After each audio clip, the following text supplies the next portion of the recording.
Chapter 1646. Qianlong had actually stopped outside the room for a moment. If it were someone else, head eunuch Song Tonglu would have hurriedly urged him to hurry up. However, it was a different matter if it was the head of the secretariat. Song Tonglu stood quietly outside the room with the old man.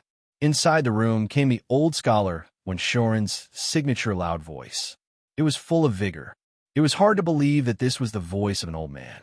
The noble old man who led the hall said with grief and indignation, "Your Majesty, the Northern Liang barbarians are really rude. Not only did they discredit the Ministry of Rites, they even made a scene at the Imperial Astronomer. The Imperial Court can't tolerate him anymore. Otherwise, where will the Imperial Court's face be? Your Majesty, although this old subject is a scholar, I still have a set of old bones and a backbone that does not weaken despite my age. This old subject will go to the Damayai courier station alone and arrest that barbarian and throw him into prison. If he dares to kill anyone, then kill this old subject as well. I only hope that your Majesty will punish him for this later. Even if this old subject dies, it will be a worthy death." Song Tonglu lowered his gaze, but the head of the Hall of Secretaries rolled his eyes too obviously. The head eunuch could still see it clearly. Inside the room, Zhao Yang, the commandery prince of Changshan, who was about the same age as Shorin, looked at the juniors beside him, Duke Gao and Marquis Song. The latter two were obviously speechless. The three of them had closed their doors and refused to ask about the imperial court for too many years. Their circle of activity was limited to the nobles and the relatives of the emperor. They had almost no contact with outside officials. In the past, they had only heard that Grand Scholar was unyielding in the imperial court.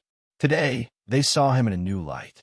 The old commandery prince of Changshan slowly withdrew his gaze and frowned. As an old member of the Liang royal family, Zhao Yang, the commandery prince of Changshan, had personally experienced the beginning and end of the spring and autumn war. When the emperor bestowed rewards, Zhao Yang, who should have been in the top 10 in terms of contributions, only received a humiliating title of commandery prince because of a secret matter. After that, he began to play with flowers, birds, fish, and insects in peace, leisurely enjoying the rest of his life. There were very few men in the manner of Changshan commandery prince. Over time, this old commandery prince was completely forgotten. If Song Downing, who could barely be called a young and healthy man, was going to make a big move when he returned to the court, then the old commandery prince at this age seemed to be just doing his best. Grand Scholar One, who was famous for carrying the coffin and remonstrating to death, began to count the major crimes of the young king after the hereditary succession. He was impassioned, and the room was full of righteousness. This wooing palace grand secretary was obviously going to fight to the death with the Su family. There had been rumors in Great and City for many years that Grand Scholar One was so paranoid that he did not have a good attitude toward any official in Jingdo with the surname Su. One of the two biggest topics of discussion in Great and City in the past half a year had to do with the Wen family. It was said that the granddaughter of the Grand Scholar One, who was spoiled to the heavens, not only said that she wanted to go to the northwest to see the new Prince Liang, she almost really ran away from home and successfully eloped. Sir Wen was so angry that he fell seriously ill and was bedridden for half a year. During this time, Jean Lanting of the Ministry of Rites had visited him no less than 3 times. However, looking at Shorin's vigor, it did not seem like it. The assistant minister of the Ministry of Appointments, Wen Tai, was in this room. Although his rank was the same as Chan Wang and Tang Tai's Wang, even he knew the difference. As one of the 3 chariots of the Green Party, of the other 2, Lu Feiqi of Shangzhou State had passed away. The Lu family had married into Beiliang and moved to Beiliang. The general of Qingzhou, Hong Lingshu, had entered Jingdo from a local area. It was not clear whether the overall power of the Green Party had increased or decreased. However, the present emperor wanted to reappoint officials of the Green Party. This was an undeniable trend.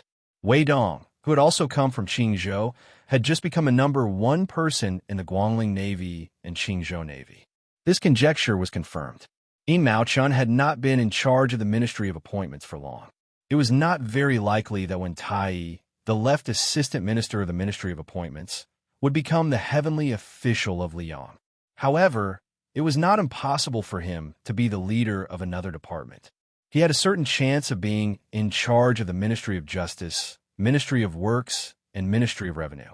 Today, when Tai's sudden appearance here caused Zhao Yuling and Yi Maochun to look at him a few more times, the young emperor did not interrupt when the scholar's impassioned speech of righteousness and plain-spoken integrity. However, when Xianxia crossed the threshold, the group of powerful officials turned their heads in unison and made Wuxia stop himself. He followed the others and bowed respectfully to the head of the secretariat. Xianxia stood where the Grand Secretary should stand. After bowing to the emperor, he said concisely, "I have just seen the king of Baliang. He has agreed to leave Jingdo the day after tomorrow. Regarding the lifting of the ban on the transport of grain, the king of Baliang hopes that the court can send 500,000 dan of grain to Baliang before autumn next year." A trace of confusion appeared in Huan Wen's eyes. He couldn't help but turn his head to look at the head of the palace secretariat standing beside him. He noticed that when Xianxia said the number 500,000 dan, the palm of his sleeve made a small gesture in front of him. Commandery Prince Changshan's eyelids drooped in disappointment. As for the reason, probably only the old Commandery Prince himself knew. Tang Tais Wang of the Ministry of War, who was sitting at the very back, smiled coldly. "You, Su Fengyan, have caused such a great storm in Great Peace City, yet you only dare to ask for 500,000 dan of grain from the court? Could it be that Great Peace City is no longer your territory, and you don't even have the courage to ask for an exorbitant price?" The young emperor, sitting on the couch, breathed gently. A smile flashed across his face. He swept his gaze over the important officials of Liang and asked calmly, "Dear officials, what do you think?" When Shorin was about to jump out and scold the new prince of Liang, when he heard Chen Wang, who was standing in the same row as him, and Yin Jieshi, speak first. "I believe that the king of Baliang is the king of Baliang, and the people of Baliang are the people of Baliang. The 500,000 dan of grain can agree to lift the ban and send it to the way of Baliang." When Shorin immediately closed his mouth and swallowed back the grand speech that was about to come out of his mouth, the old scholar was able to put on the airs of an old official of 3 dynasties in front of Jin San Lang. But for some reason, when Shorin felt uneasy about Chen Xiaobao, whom he had never interacted with before, when they met occasionally, he would take the initiative to be friendly. Unfortunately, official Chen never showed any signs of looking at him in a different light. This made Shorin feel regret deep in his heart, as well as some unknown apprehension. Commandery Prince Changshan, Zhao Yang, who had not spoken in court for many years, said coldly, "Your Majesty, the Baliang soldiers who died fighting outside the pass are worthy of 500,000 dan of grain as a reward. It would not be too much to say that lifting the ban and sending 1 million dan of grain is not an exaggeration. But this Su Fengyan, as a vassal king, has no regard for the law in the capital. We cannot make an exception and encourage his arrogance. Thus, I believe that not a single dan of grain can be given to Su Fengyan." The Grand Secretary of Dongyuan Pavilion, Yin Jieshi, also agreed, "Your Majesty, I agree with Commandery Prince Changshan's opinion. The Baliang people and soldiers have performed meritorious deeds, but the king of Baliang has made a grave mistake. Thus, meritorious deeds and demerits should offset each other, and the rewards and punishments should be clear. This is in accordance with the laws of the imperial court."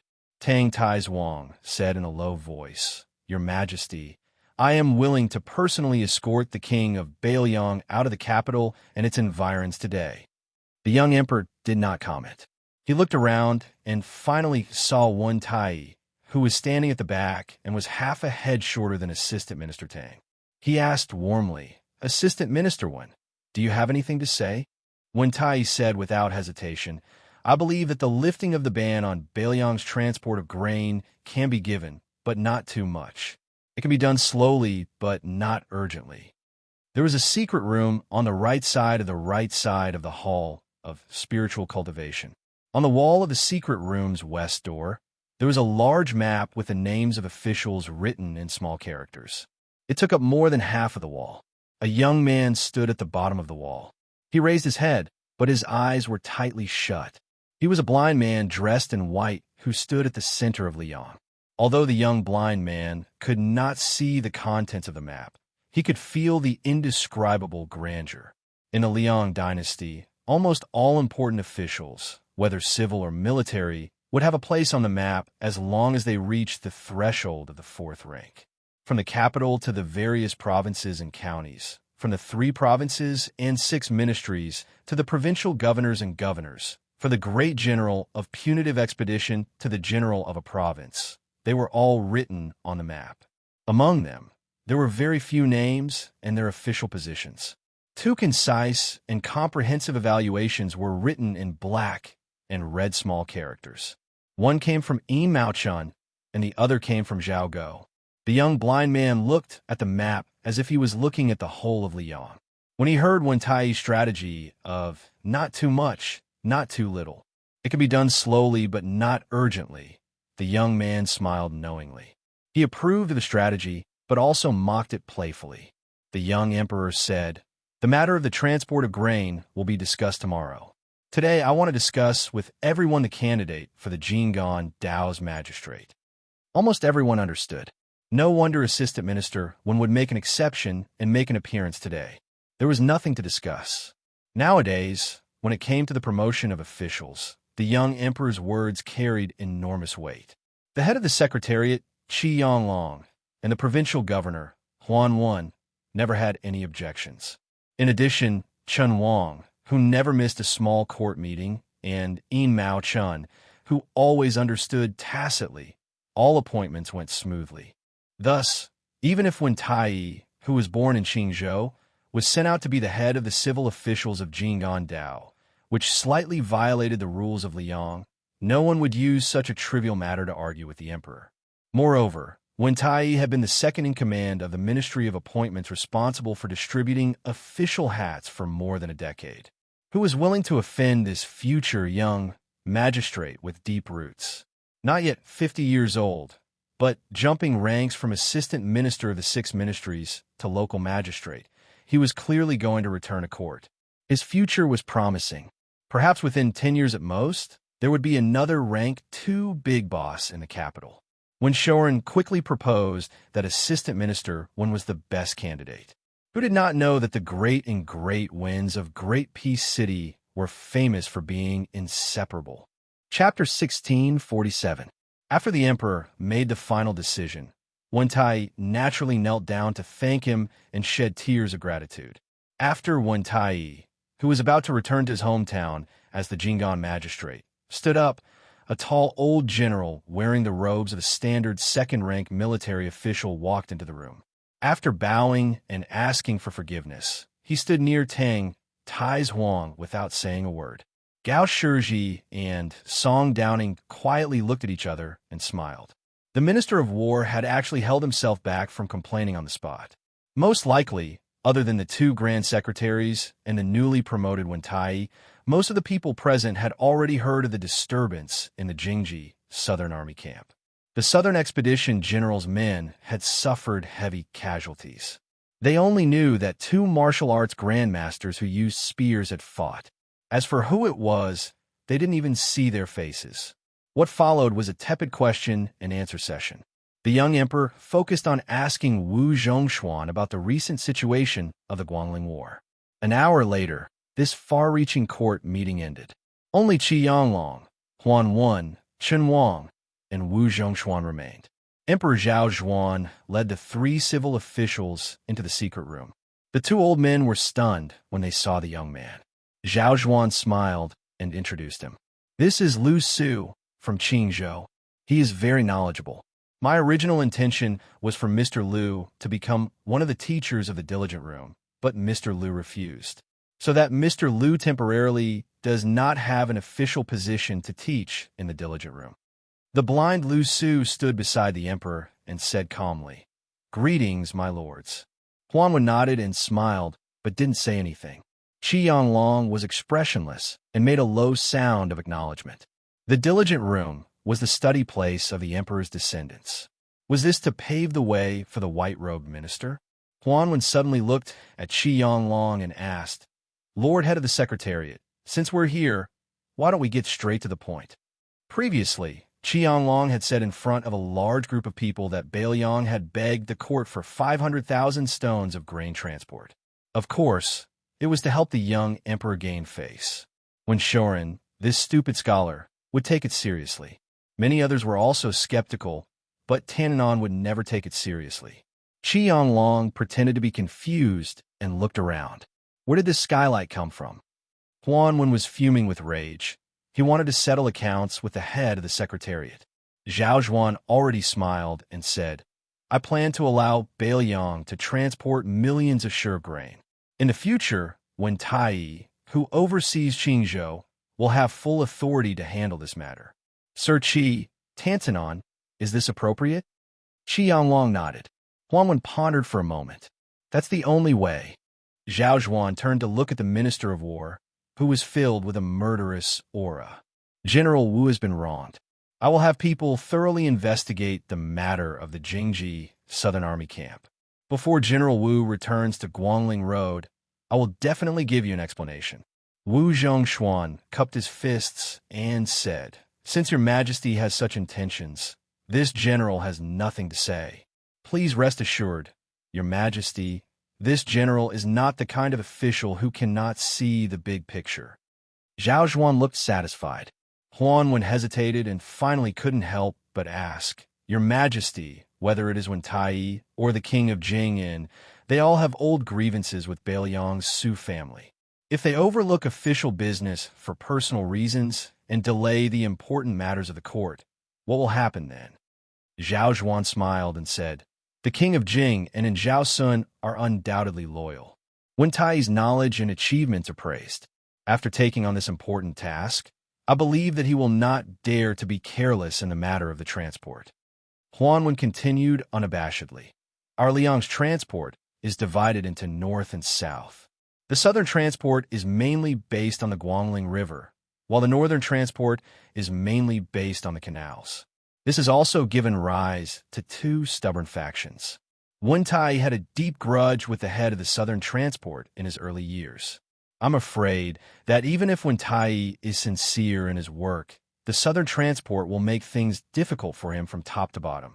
Furthermore, the Qingzhou General Hong Lingshu, who could originally balance the transport of more than 100,000 troops, is now in the capital. In Lao Chen's opinion, if Wen Tai is appointed as the Jinggan Dao Jingshi, we still need to send a deputy Jidushi, whose prestige is not weak. Other than intimidating the snakes and insects in the hinterland of the Central Plains, we can also conveniently clean up the mud that has accumulated for many years in the south. Although Huanwen was somewhat overbearing, Zhao Zhuan still nodded with a smile. If that's the case, what does Tananon think of Anong General Ma Xianliang leaving the capital to take up the post of deputy Jidushi? Huanwen was somewhat surprised. Chen Wang was about to speak. Whether it was his ability to lead troops in battle, his reputation in the army, or his family background, Ma Zhongshan's promotion from a third-rank Anshi general to a second-rank deputy Jidushi in the vassal king's territory, as well as a promotion within the military official system, there were no major problems to be found. However, as the son of Ma Lulong, Ma Zhongshan's departure would be enough to suppress the transport officials. Perhaps he could really take back the power of the transport from the hands of the various nobles and return it to the imperial court. However, this would inevitably go against the original intention of ensuring the smooth transport of the transport. When Tai and the Bailiang Su family didn't get along, wasn't this even more so? Just as Chen Wang was thinking about what to say, he suddenly felt his sleeve being pulled. Turning his head, he saw Lu Su looking ahead, as if he didn't reach out to stop Chen Wang. Chen Wang was very cautious and quickly dismissed the idea of advising him. At the same time, Chen Wang was somewhat shocked. How did Lu Su know that he was going to speak?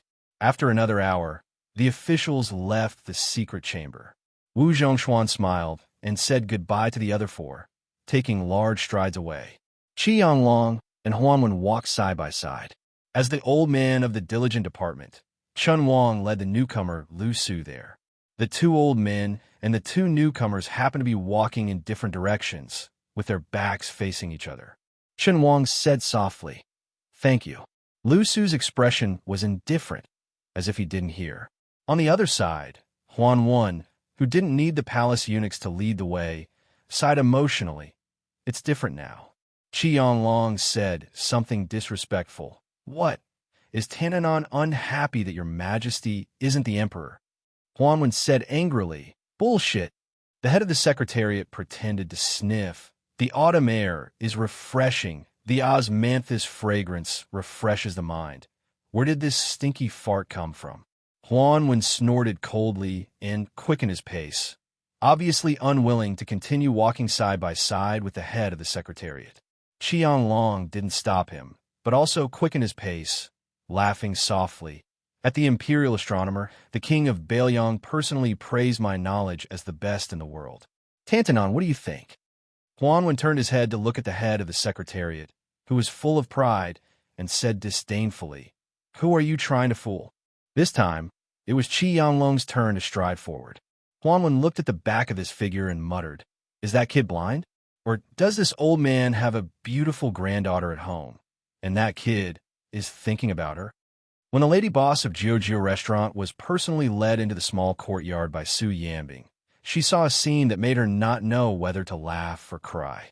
The king of Bailiang was sitting on a small bench, scrubbing his extremely luxurious royal robe. The problem was that the young man's movements were very skillful. Su Fengyan had just finished washing the clothes.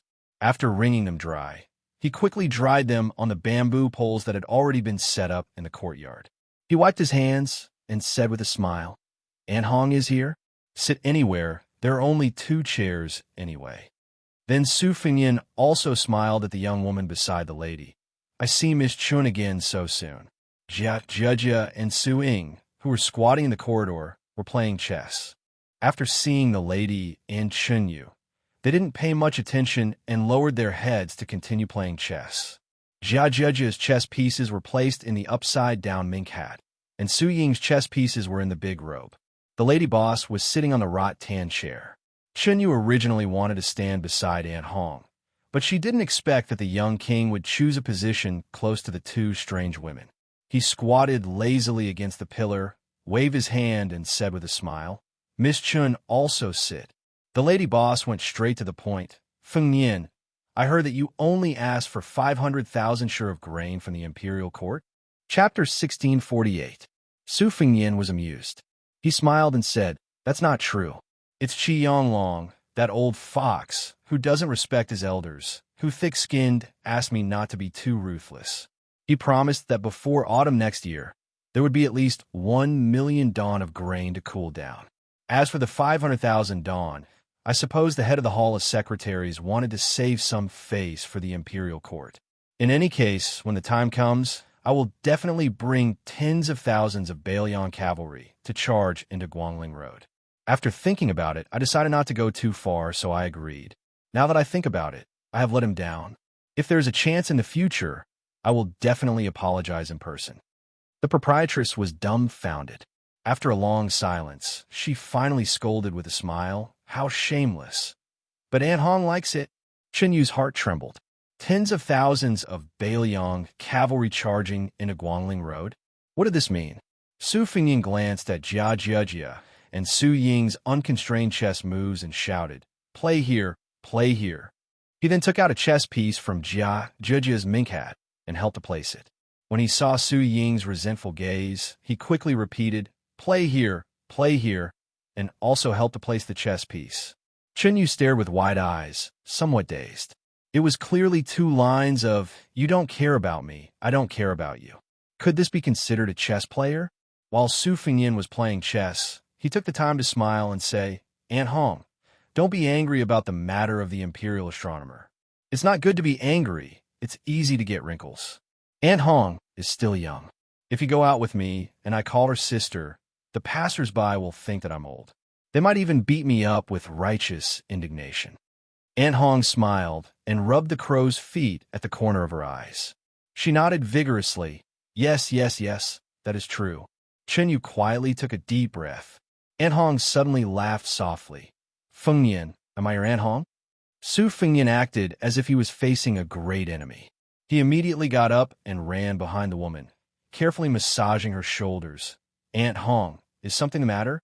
"Truth be told, don't look at how lively I am right now. I'm just pretending to be fine for the imperial court to see. After all, I'm in the capital, surrounded by enemies on all sides. Once I'm exposed, I'll be in danger. Right now, it's very difficult for me to even walk. It's just that I don't want Aunt Hong to worry." Aunt Hong shouted to the man, standing at the entrance of the courtyard. "Su Yanbing, your prince said that he can't walk anymore. I want to invite him to the Jiuzhou embassy. Why don't you carry our prince to the carriage?" Su Yanbing smiled and said, "This." Su Fengyan hurriedly signaled with his eyes. But Su Yanbing still said straightforwardly, "No problem."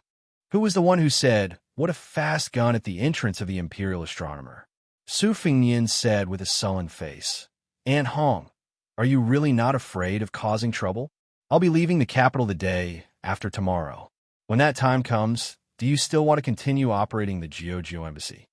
Aunt Hong suddenly stood up and pulled Su Fengyan towards the entrance of the courtyard. The helpless king of Bailiang turned his head and said to the women who were playing chess, "I'll bring you delicious food when I come back." When the group of people walked out of the Weiwei embassy and towards the small carriage, even Aunt Hong and Shun, you could hear countless screams from the distant streets. Some of the cries were heart-wrenching and could be sung and wept. Su Fengyan, who originally wanted to ride a horse to the Jiuzhou embassy with Su Yanbing, immediately lost the idea. Then he heard Aunt Hong say with a smile, "Look, how can the Jiuzhou embassy's business not be popular in the future? When the time comes, Aunt Hong will charge 100 taels of silver for the seats you sat on. Whoever offers the highest price can sit on them. Moreover, you can only sit for an hour. How about it?" Su Fengyan smiled awkwardly. "Aunt Hong, I suddenly feel a little unwell. Tomorrow, I'll definitely go to the Jiuzhou embassy to look for Aunt Hong tomorrow." Aunt Hong glared fiercely at him. Without any explanation, she pulled him into the carriage. Su Yanbing rode a horse and escorted them. Looking at the maddened women crowding at the window, many of them had even rushed to the streets. Su Yanbing felt that the road ahead was so bumpy. Aunt Hong and Chinyu sat side by side. Su Fengyan sat timidly in the opposite corner. Aunt Hong joked, "Fengyan, have you not thought of picking a few beautiful wives to bring back to Bailiang?" Chinyu turned her head and looked at the curtain. Su Fengyan said with a headache, "Aunt Hong, please spare me." On the main street of the Weiwei embassy, the carriage moved like a tortoise. Outside the window, there were voices calling out, "Brother Su." Su Fengyan touched his forehead. This time there was really cold sweat. Aunt Hong suddenly asked, "The two large formations of the imperial astronomer have been destroyed." Su Fengyan didn't know how Aunt Hong got to know about this secret. He nodded and said, "More than half of it was destroyed because Duke Yinsheng gave me something that preserved the vital qi of Liang and didn't let Xie Guanyin have his way. However, the one surnamed Xie did not have it easy either. That broken bowl was destroyed by me, and then Dong Tai targeted it. That sword probably made Xie Guanyin run all the way to the south of Guangling River. All in all, the energy of Liang still exists, but there are changes. If there are no accidents, the leader of the Qi cultivators of the northern lands has already told that young emperor. The strangest thing about me is this. He actually did not denounce me for this. Maybe Xie Guanyin is behind this again. At the time, I did not expect that Bull Rider to come to Great Peace City. I planned to use the chance that the first-generation ancestral master of Longhu Mountain thought he could return to the Gate of Heaven to charge through the Gate of Heaven and kill more immortals. So I did not chase after Xie Guanyin. If I had known earlier, I would have chased after him for a few hundred li Aunt Hong's side and said, "Such a big heart, just like your father." Su Fengyan grinned. Sensing that Xianxia was staring at him, Su Fengyan joked, "What? Miss Chen does not recognize the beggar who led the horse a few years ago." Chinyu said honestly, "I do not recognize him." When they arrived at the Jiuzhou embassy, they found that for the first time it was deserted. Aunt Hong smiled and said, "We close at noon, not willing to serve that group of masters. Today, Auntie Hong will make an exception and cook for you personally." After unlocking the door and entering, Aunt Hong quickly closed the door. Su Fengyan suddenly saw a woman with a black hat standing not far away. Su Fengyan stilled and quickly walked in front of her. He said softly, "Aunt, why have you come?" Even though Zhao Go is in a terrible state and cannot attend to many places, it is inevitable that there will be people watching the Juzhou embassy. The woman took off her black hat, her face still covered by armor. She was Wu Su's sword attendant back then, Zhao Yute. Su Fengyan met her at the Qingqing Mountains Qingyang Palace during his second tour of the Jianghu. She had personally handed the red sandalwood sword case that contained the great Liang's dragon sparrow sword to Su Fengyan. Her voice was hoarse as she said, "I shouldn't have let you come, but Aunt just wants to see you." Su Fengyan said with a childish expression, "I can go to the Imperial Astronomer whenever I want to. Even if Aunt wants to see me in the palace, I can still go there." Aunt Hong smiled and said, "All right, aren't you tired? Sit down and talk. I'll go to the kitchen and wait for an hour. You two can have a good chat." Chenyu wanted to help, but she was pushed back from the curtain by Aunt Hong. Chenyu could only choose a bench and sit down quietly. Zhao Yute was just about to talk about the puppet Wu Lingsu when Su Fengyan said happily, "Aunt, when are you going back to Beiliang? Now that Huang man, has grown up? Aunt, let me tell you a secret. There's a Beimang woman who really has good taste." She took a liking to Huang Man at first glance and shamelessly wants to be Huang Man or his wife. She can't be stopped or beaten away. Her status isn't simple either. Of course, I don't have any prejudice against her, but I'm happy for Huang Man as Huang Man older brother. Of course, I can't be too polite to her when we meet. Otherwise, what if Huang Man can't control her in the future, right? So I purposely put on a stern face and picked on her, scaring that woman into a daze. Haha, that feeling was really good. It made me secretly happy. Second sister also misses you, Aunt. If I can bring Aunt back this time, she'll definitely be overjoyed. Listening to his long-winded chatter, Zhao Yute took off the brass mask that had covered her face for more than 20 years, revealing her hideous face. But she didn't care, and neither did he. When Aunt Hong shouted that the dishes were served from behind the curtain, Zhao Yute said softly, "Aunt, you still have to keep an eye on the Wu father and son. That pair of father and son are the kind of people who don't know when to stop. We can't let all our efforts go to waste." Su Fengyan shook his head, his eyes resolute. "Aunt, come home with me. Don't worry about them. Beiliang doesn't need these schemes anymore." Zhao Yute also shook her head. "After so many years of planning, it's a pity to give up now." Su Fengyan smiled brightly. "Aunt, when I officially get married, what will I do if there's no one at home?" Aunt Hong, who was holding a plate with one hand and lifting the curtain with the other, burst into tears when she heard this. Chapter 1649.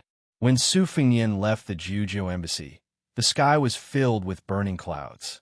Looking up, it looked like a magnificent Sichuan brocade stacked together.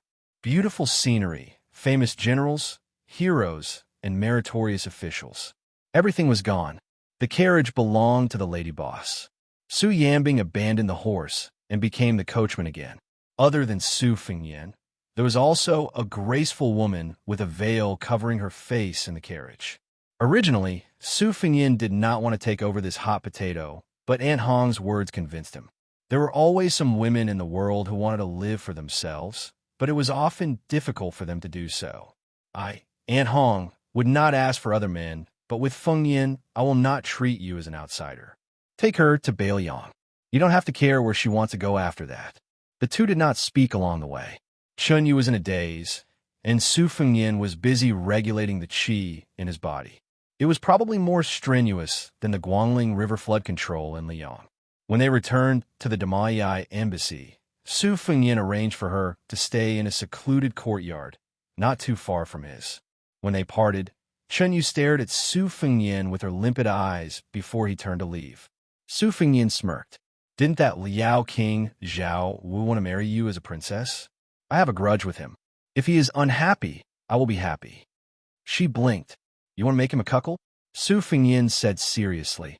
"As long as you can beat me, that's it." Chunyu's lips curled up. "What a pity." Su Fengyan nodded in agreement. Yes. Unfortunately, my martial arts cultivation is passable. Ordinary people can't get close to me. Xianxia pretended to be angry and clenched her fist. Su Fengnian seemed to have remembered some of the painful past when he was traveling in Jianghu. Heroin, don't hit my face. I have to rely on it for a living. Xianxia snorted coldly, turned around nimbly, and said calmly, "You didn't have the guts to steal before, but now you don't even have the heart to steal anymore." It seems that the saying that a skilled person is bold is a lie. When Xianxia was far away, Su Yanbing teased, "You can't even hold your tongue. Is it because you cultivated the great yellow court of Wudong Mountain years ago?" Su Fengnian sneered, "How is that possible? Do you know that in Yinji Prefecture of Yuzhou Province?" Su Yanbing nodded and said, "Yes, I know. Yu Dilong said it before. Chu Lushan, Yuan Zuozong, Yin Wenluan, and maybe Bai Yu and Song Dongming also know about it." Su Fengnian finally understood why Yin Wenluan, Chen Yinshui, and the others looked at him strangely when they passed by Xiaoguang City of Yuzhou Province.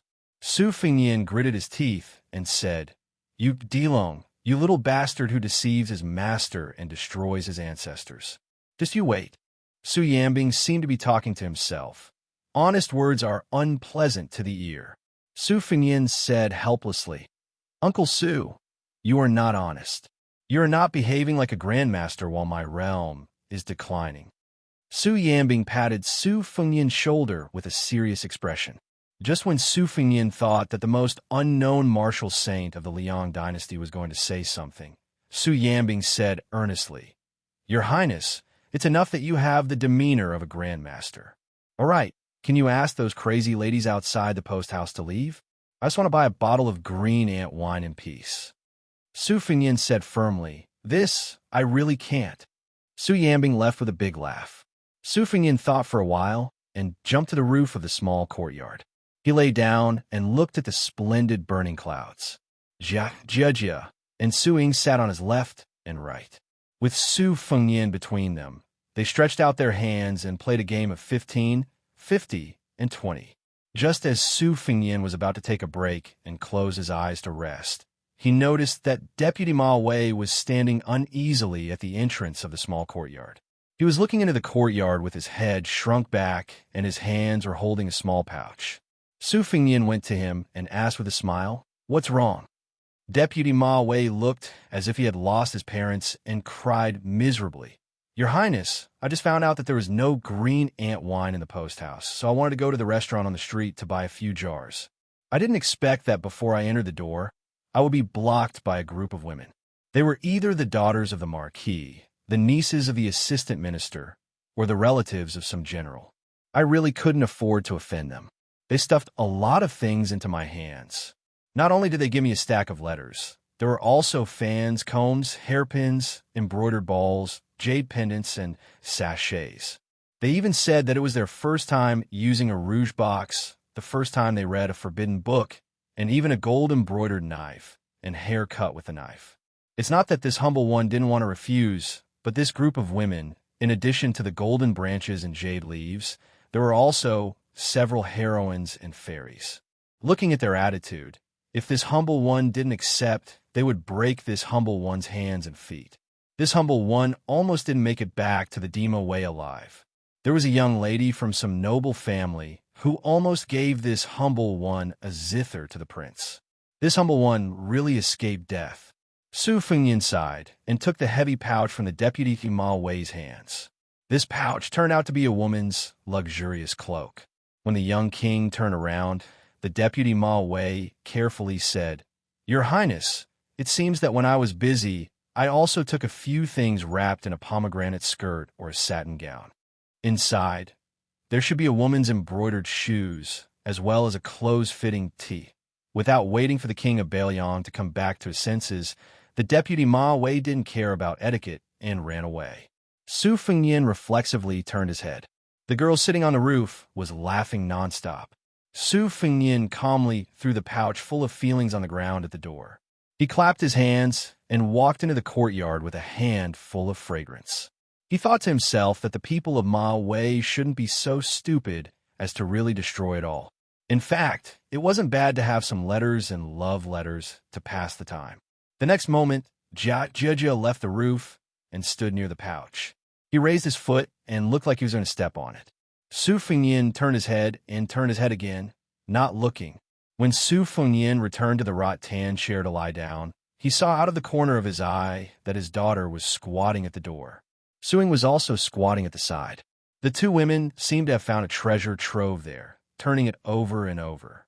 It was a mess, and for some reason, Chinyu also came to the door, fanning the flames, giving pointers, and teaching. Su Fengnian grimaced and closed his eyes. In fact, the corners of his mouth were full of a warm smile. When they had dinner together, Su Yanbing drank the green ant wine that the deputy Ma Wei went through a lot of trouble to buy. He held back his laughter and used all his strength to stop himself from adding insult to injury.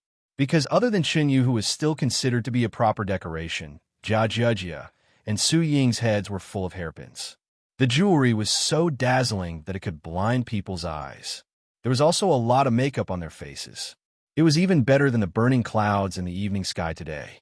Chinyu threw a charming and provocative look at the young king, whose mouth was twitching. The latter nodded and praised against his conscience. Beautiful. Chapter 1650. They finally made it through this dinner.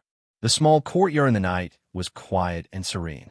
Chinyu lay on a rattan chair. Su Fengnian and Su Yanbing sat on a small stool at the top of the steps, each holding a jug of wine. Su Ying was spinning and dancing, and Xianxia was spinning in circles around her. Su Yanbing said emotionally, "If there is a day when the people of Bailiang can live as peacefully as the people of Great Peace City, it would be good." Su Fengnian drank a mouthful of the green ant wine that was not as authentic as the one in Bailiang. "It is not easy, but since we won this year, we have something to think about." Su Yanbing, who rarely spoke heartfelt words, took a big gulp of wine. "I am an ordinary man who only cares about the martial path. Even though I was a retainer of the great general in the past, because of my sect, I never cared about the country or the world. I always felt that if I had a pair of fists and a body of martial arts, I would either break through the heavenly gate and ascend one day when I was bored, or I would die by someone's hand. Death is death no matter where it is. Even if there is no one to bury this body of mine, it does not matter." Later on, I took a walk behind Qingliang Mountain. At the time, there were not many names on the stone steels. I looked at those stone steels that were not tall and suddenly felt that I should leave my name here in the future. I did not read much, but I knew that no matter if it was official or unofficial history, no matter how many millions of words were left for later generations, no matter how many poems were written by scholars, the common people did not have a share. To leave one's name is as difficult as ascending to the heavens. It is even harder than ordinary Jianghu martial artists becoming great grandmasters. But we of Bailiang are different. We have 300,000 stone steels, and that record of heroic spirits. Su Yanbing exhaled heavily. We of Bailiang are different. Su Fengnian had unknowingly finished his wine. He placed the flagon on his knees and folded his hands into his sleeves. He said softly, "Uncle Su, no matter how heroic it is to die in battle, it can't compare to living well." Su Yanbing said with a smile, "Who doesn't die? Of course, no one wants to die if they can. But I have said before that our Bailiang is not the same, and is even more different from this great peace city." Su Fengnian remained silent. Su Yanbing turned his head and asked, "What's wrong? Do you think those 100,000+ border soldiers died in battle for you, Su Fengnian?" Su Yanbing spat fiercely. "Don't be cocky, you brat. Do you really think that just because there are hundreds of women outside the Bailiang who are willing to die for you, that the 300,000 heavy cavalry of Bailiang are also in love with you, Su Fengnian? Mother of asterisk, 300,000 border soldiers. Those are all men who can run naked for a dozen li in the snow in the middle of winter." Su Fengnian laughed involuntarily. Chinyu couldn't help but laugh, but then some fragmented sadness appeared in her eyes. This was probably a conversation unique to Bailiang men. It was like a Bailiang knife. It was not heavy, but it could cut off the heads of the 300,000 Baimang soldiers. There were not many Bailiang cavalry, but they were able to build an unprecedentedly large spectacle at the mouth of the gourd. Su Yanbing raised his head and drank a mouthful of wine. "Liang only has Bailiang. If we don't fight to the death, how can we live?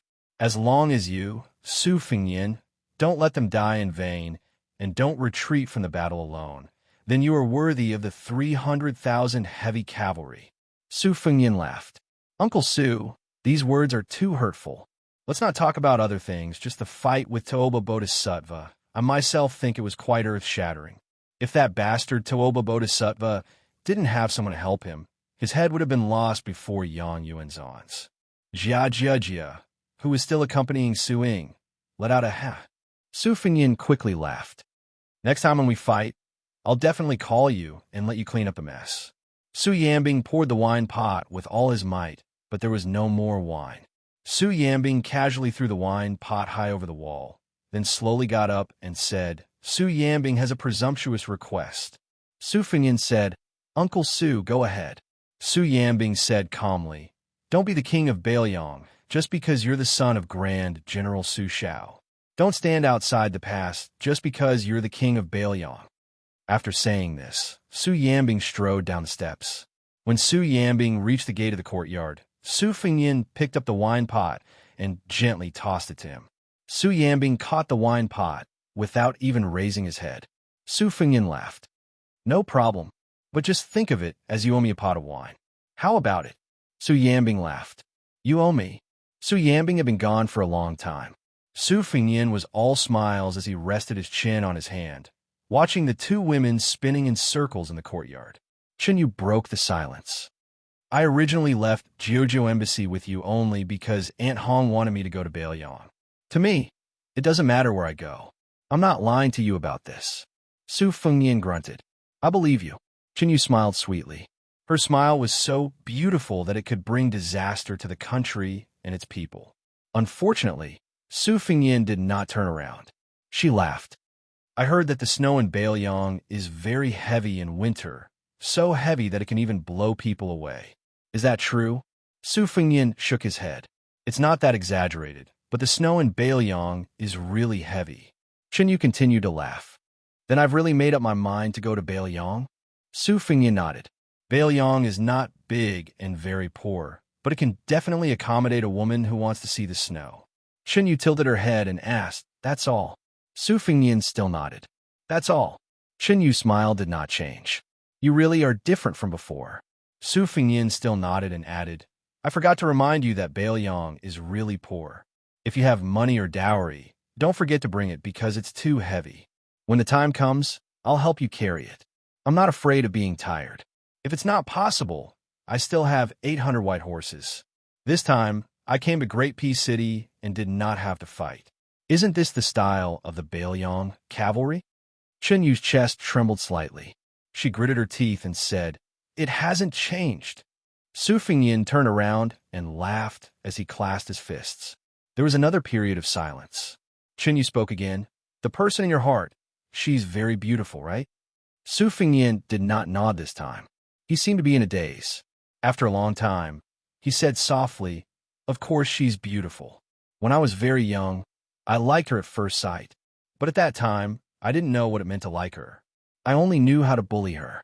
Maybe I was afraid that she would not remember me. Yu sighed softly. Suddenly, this young man turned around and smiled warmly. Also, she has dimples, you don't. For the first time, Yu had the impulse to beat someone up. Su Fengyin turned his head again. His gaze seemed to pass through the courtyard walls, the walls of Great Peace City, the mountains and rivers, and looked towards the distant south. Yu made a sound of acknowledgement. So it's her. No wonder you want to take the Bailiang cavalry to the Guangling Road. Su Fengyin said gently, I told her that I can bully her, and no one can bully her.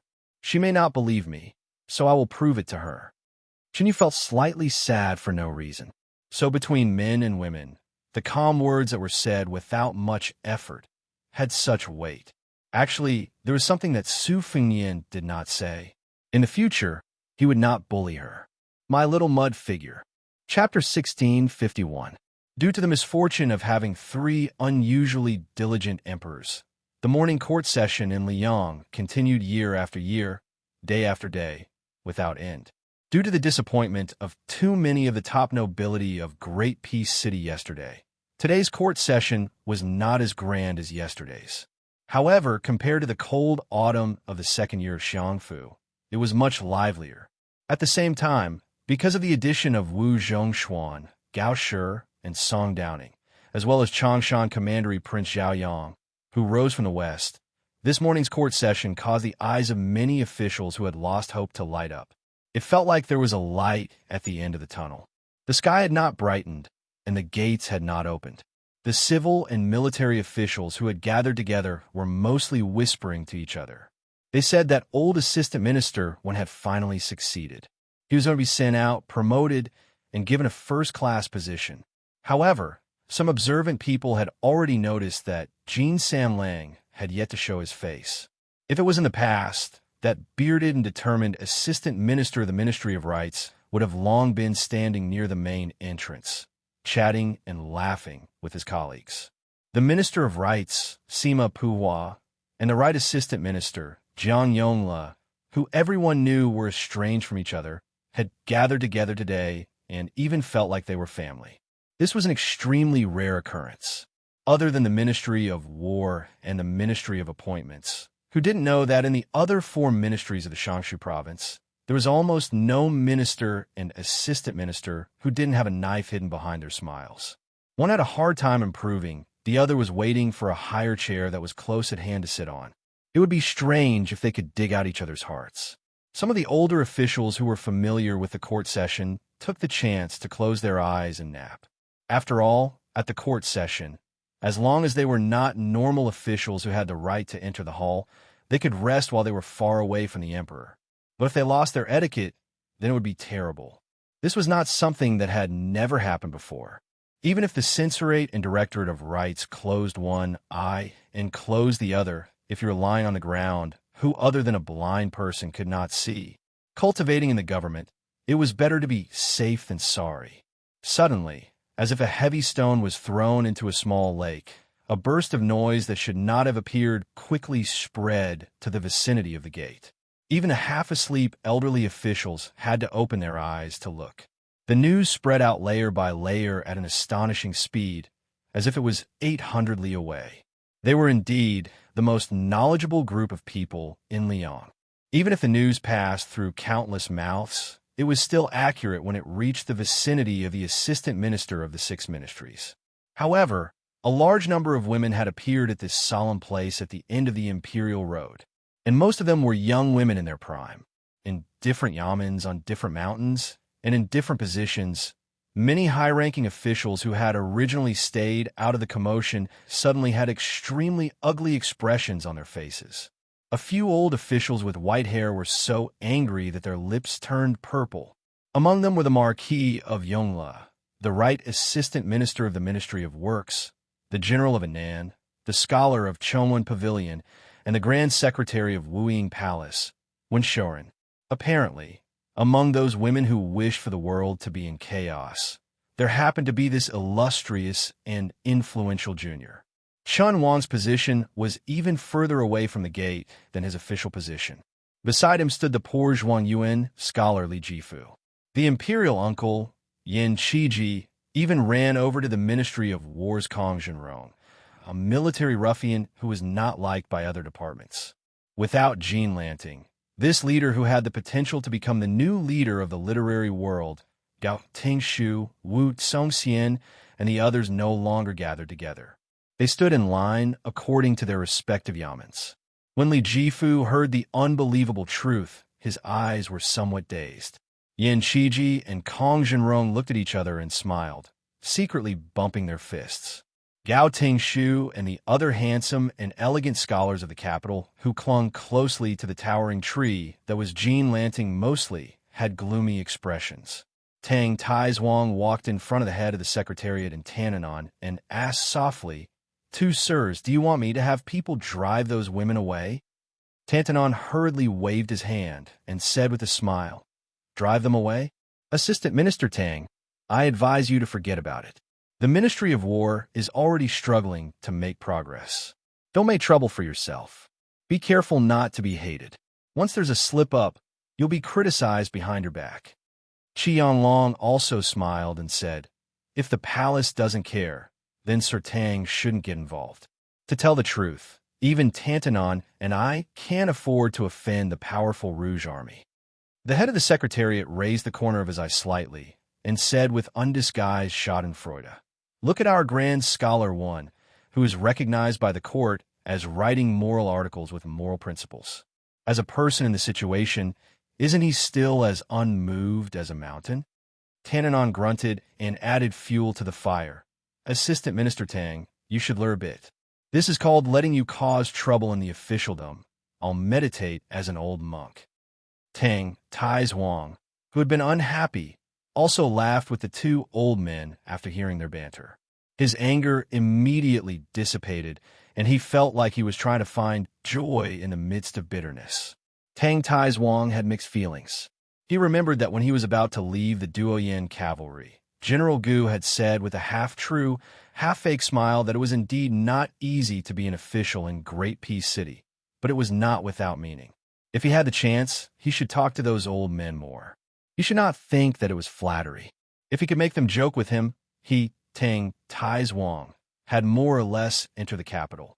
Otherwise, even if he became the Minister of War, no matter how frightening the official patch on his chest was, he had not crossed that threshold. He would always be an outsider who could not raise his voice. While the Assistant Minister of the Ministry of War was daydreaming, one or two high officials near the Grand Scholar of Wuxia Palace exchanged glances. They seemed to be expressionless, but the corners of their mouths curved. As expected, Serwin had started to meditate. At this time, a fat man who had hurriedly jumped off the rented carriage was completely dumbfounded. Had the carriage driver brought him to the wrong place? Why are there so many young women here? Have all the brothels in the capital opened in Yu Dao's area? The fat man who had almost ripped his court robes gave himself a slap in the face. It hurt so much that it was not a dream. The fat man shook his head hard and finally woke up a bit. But when he smelled the fragrance that came to his nose, his head started to feel dizzy again. He used all his strength to jump a few times. He was very glad that he could see the civil and military officials on the other side through this thick wall of rouge. A woman with a graceful bearing seemed to be dissatisfied that the fat man was blocking her view and said angrily, "Move."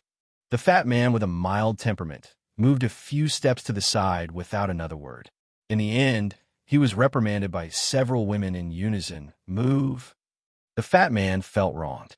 Just as he was about to move in fear, he was reprimanded by another woman. "Don't move, damn fat man, stay where you are. Her father is only a fourth-rank official. Don't mind her." The woman opposite the fat man turned her head and said with a cold smile, "So what if my father is a fourth-rank official? He's the Minister of Censorate. He can impeach all officials. Your father is just a lousy assistant minister. Is he really that amazing? Later, I'll have my father report your father." "What do you mean by your father, my father, and what minister of censorate, and what minister of censorate, and what minister of censorate?" He was just a fifth-rank official with no power in the Imperial College. When the fat man heard this, his cheeks trembled. "My mother, sigh. It doesn't matter if he's the minister of censorate or not. A fourth-rank official really isn't that small as a sesame seed. Even a fart from him can kill me." Wang Tonglu. Wang Tonglu wanted to cry, but had no tears. "The Imperial Road under my feet is very wide, but can't compete with you ladies who are already standing on the street. If I delay the court session, I, a small person who almost got beaten to the ground by a fifth-rank official, Heavenly Strategy Chancellor, will really have to pack my things and get kicked out of the Imperial College." Wang Tonglu, who was just about to brace himself and pass through the wall of people, was immediately pointed at his nose by the woman in front of him. He was so scared that he took a few steps back. This time, Wang Tonglu even had the heart to hang himself with a strand of hair. Suddenly, screams resounded through the sky. Wang Tonglu was dumbstruck. He looked at the women in front of him who were either clutching their chests, covering their faces, or grabbing their hair in madness. How come they had gone crazy earlier than him? The one who has a hard life is me, not you.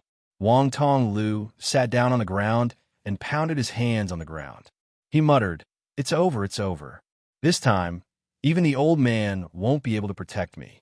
But I still haven't been able to buy a small house the size of a fingernail in Great Peace City. I still haven't saved enough money for a wife. My 200 caddies of autumn fat is natural. It really isn't from eating. There was a clatter. Wang Tong Lu raised his head and saw the great aunt whose father was said to be the minister of censorate in front of him. Her eyes rolled back and she fell backwards. There was no one to support her. Behind her, there were two women of the same age who were tightly hugging each other and sobbing silently. Wang Tong Lu thought very carefully and seriously. How about he also fainted and ended everything? Just as Wang Tong Lu was weighing the pros and cons, a hand suddenly supported him and pulled him up. Wang Tong Lu, who seemed to be riding the clouds, turned his head in confusion. That was a handsome face that he dreamed of every day when he looked in a mirror. It was smiling, the kind that was very good at tricking women. It was the kind that could rely on his face to beat half of the world. That person said with a smile, "Mr. Chancellor, what a coincidence. To be able to meet you at morning court twice, it is fate." Wang Tong Lu was still confused. "And? What did you say?" That face was filled with a warm smile. "Last time, wasn't it you who reminded this king to be more careful and not overstep the rules of etiquette? The censors of the censorate and the 6 departments, as well as the eunuchs of the ceremony directorate, will all be watching." Wang Tong Lu, who had seen a ghost in broad daylight, took several steps back in fright. "It's you. When it rains, it pours." He really couldn't live like this. Last time, when the vassal kings gathered for the morning court session, it was because he acted like a good person and accompanied this young man to the gate. It was only a distance of 200 to 300 steps, and then he became a street rat that everyone in the Imperial College wanted to beat up. If it wasn't for the old man Tannon, who helped to say a few words of justice in front of the left chancellor at that time, Wang Tong Lu's 200 pounds of autumn fat would have been reduced to 100 pounds. Chapter 1652. Wang Tong Lu sat on the ground and suddenly burst into tears. "Your Highness, I beg you, please be magnanimous. Just think of me as a stuffy fart, and leave with your noble feet. Without your Highness in the court meeting, it can't be regarded as a bright light to my humble dwelling. Please spare me. I really can't stand the torment. The sages in the books have warned us that if you are condemned by thousands of people, you will die without any illness." It's true. A young man wearing a purple and gold robe stood in front of the fat man and smiled. "Mr. Chancellor, do you still have the strength of a scholar?" Wang Tong Lu cried heartbreakingly and choked with sobs. "Your Highness, I want to have one, but I have dozens of family members. I have to support my family." Nearby, a woman whose family elder happened to hold a noble position in the Imperial College spoke even more deadly than the Immortal's flying sword. "Aren't you the pitiful worm nicknamed Wang Lu Zi from the Imperial College? My uncle seemed to have mentioned you before, fatty. He said that you were delusional and that you saved some money with great difficulty in your early years to redeem a woman from a brothel. In the end, she ran away with a young scholar. You don't have a wife and children, do you? My uncle also said that your life is full of hardships. You are a cold stove that can't be burned no matter how much firewood you have." Wang Tong Lu suddenly stopped crying and became quiet, silently sad. As Wang Tong Lu wisely stopped making noise, perhaps there was such an excellent contrast of a bloated green leaf, which made the handsome and young Northwest vassal king look more like a banished immortal than a banished immortal. One of the braver girls took a step forward. Her cheeks were flushed red, and her hands were twisting the corners of her clothes. She bit her lips and finally gathered her courage to say, "Your Highness, I am Songyulin. You as in sweet rain, Lin as in verdant and lush." In fact, none of the young girls around her laughed at her slip of the tongue, because no one was listening to her. However, when she realized how stupid she was, tears already welled up in her eyes, and she couldn't say another word. Then everyone looked at the young vassal king, who they had only heard about 100 times, and laughed softly. "Song Yulin, you as in lush, Lin as in sweet rain and dew. Song Yulin, nice to meet you. I'm Su Fingyan." This action of the young Wang caused an unprecedented uproar. This time, no matter how reserved the woman was, she was about to go crazy. The girl named Song Yulin was swaying as she took a few shaky steps forward. When she reached out her hand, she had already closed her eyes. Su Fengyin didn't know whether to laugh or cry. He hesitated for a moment, then stretched out his arm to let her hold his wrist. He joked, "Men and women shouldn't touch each other. In the future, if Miss Song can't get married because of this, you might as well come to Bailiang. I'll introduce you to Bailiang's great men. They kill the Baimang barbarians ruthlessly, but they treat the women they like well for the rest of their lives." After the commotion, there was a strange silence. Song Yulin, who was only 16, finally opened her eyes. She sobbed and said innocently, "But I only want to marry you." Su Fengyin gently pulled back his arm but rubbed her head. "Actually, when you grow up, you will naturally marry a scholar. At that time, the world will be peaceful, and you will have a truly peaceful life with him. Of course, don't forget, at that time, our Bailiang will also have scholars." Everyone present could not imagine at this time that when it was no longer the auspicious era, the world would be very peaceful. It was so peaceful that going from Great Peace City to Bailiang's Qingtsang City, and even to Baimang's Southern Dynasty, there would be no obstructions. There was a woman called Song Yulin who really did find a scholar in Bailiang. That scholar did not pass the imperial exam, and in the end, he was just a poor private tutor. But the husband and wife treated each other with respect, from the bride to the groom, to the old hares to the old hares. On this morning in Great Peace City, when a young vassal king half-dragged the tragic fatty through the crowd, there were still many women who had not recovered. As though he had accepted his fate, Wang Tonglu's head drooped, and he did not speak. Su Fengyin released his hand. "All right, I'll go first.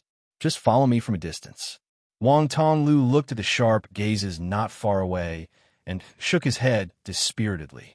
He said, "It's no use. Those officials have good eyes. They may not be good at reading, but they are good at picking mistakes." Su Fengyin said with a smile, "It's not that there's no way. If I kick you away, you won't even have to go to court.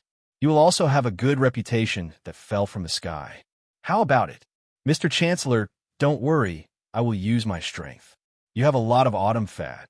At most it will only hurt for half a day, but it will definitely not hurt your muscles and bones." Wang Tonglu grinned. "Wang Yi, forget it. Back then, I walked through the gates of hell. At most, I will be the heavenly strategy chancellor for the rest of my life. Anyways, the salary is enough to support myself. Anyways, that girl is married." Su Fengyin glanced at him and asked, "Back then, you gave all your wealth to her to buy her freedom. In the end, it was all for someone else. Do you regret it?" Wang Tonglu sighed, and then looked indifferently at the dragon's pool and tiger's den in front of him. He said, "Of course I regret it. I'm not a saint, but I don't regret it that much. For the woman I like, knowing that she's living a happy life is a blessing in disguise. It's just like how I've won 2 imperial examinations in a row, but I almost failed to pass the Xianxia exam. In the end, I succeeded in entering the Imperial College. I don't need to spend money to read books for the rest of my life. It's the same principle." The old man, yes, Tantanon, he said that a living person can't die from holding back his urine. This kind of words can't be read in books, but I remember it in my heart. Su Fengyin smiled and said, "Well, you are indeed the Mr. Chancellor that Tantanon said is a pound of meat and a pound of knowledge. You are more magnanimous than the average person." Wang Tonglu blurted out, "Do you think I won't be so magnanimous?" The fat man trembled and quickly shrank his neck. The two people with great disparity in status once again walked together on this imperial road. The fat man turned his head and looked at the women who were still unwilling to leave. He sighed and said, "Wang Yi, it's like a dream. This is the first time I have experienced this kind of battle in my life. I will definitely not encounter it in the future." The fat man muttered in his heart, "I hope I won't encounter it again." Su Fengyin smiled and said, "I am about the same. This kind of thing is not much easier than facing the tens of thousands of Baimang's iron cavalry." The fat man said with a face of disbelief, "How is that possible?" Su Fengyin said, "You don't believe me. I used to spend a lot of money when I went to the brothel, and I spent more than the average person. Looking back, it was all a waste of money. But I also became thick-skinned at that time. Later on, I heard more of your Li Yang scolding and became more used to it. Right, after the last court meeting, did you scold me? The honest and simple Wang Tong Lu subconsciously said, scolding must be in private. Wang Tong Lu suddenly said resolutely, no, absolutely not. Su Fingyin teased, oh, you know how to sail according to the wind. Wang Tong Lu whispered, my little skills are useless against those slippery old foxes. As the two slowly walked forward, Wang Tong Lu could already vaguely recognize the identity of the official at the front. Su Fingyin said softly, you really don't want to trick me? Wang Tong Lu was in a dilemma. His legs were getting heavier and heavier. Chapter 1653. Just when Su Fingyin couldn't bear to help him make the decision, the young official of the Imperial College clenched his fists. It's too late. I'll be tough today. I've been a coward for nearly 10 years. 10 years. I've been so cowardly that I can't even study in peace. At worst, I'll just quit being an official. I'll pack my things and go home. Su Fingyin asked, lousy. Wang Tonglu quickly said, this official. Su Fingyin was amused and playfully said, whether you believe it or not, this time is different from last time. You will only be promoted and get rich. You won't lose your official hat. Wang Tonglu honestly said, don't, Prince, don't say that. It's fine if you don't say it, but when you say that I have something to look forward to, my teeth are chattering. When Su Fingyin got closer and closer to the gate, the officials imperceptibly began to retreat.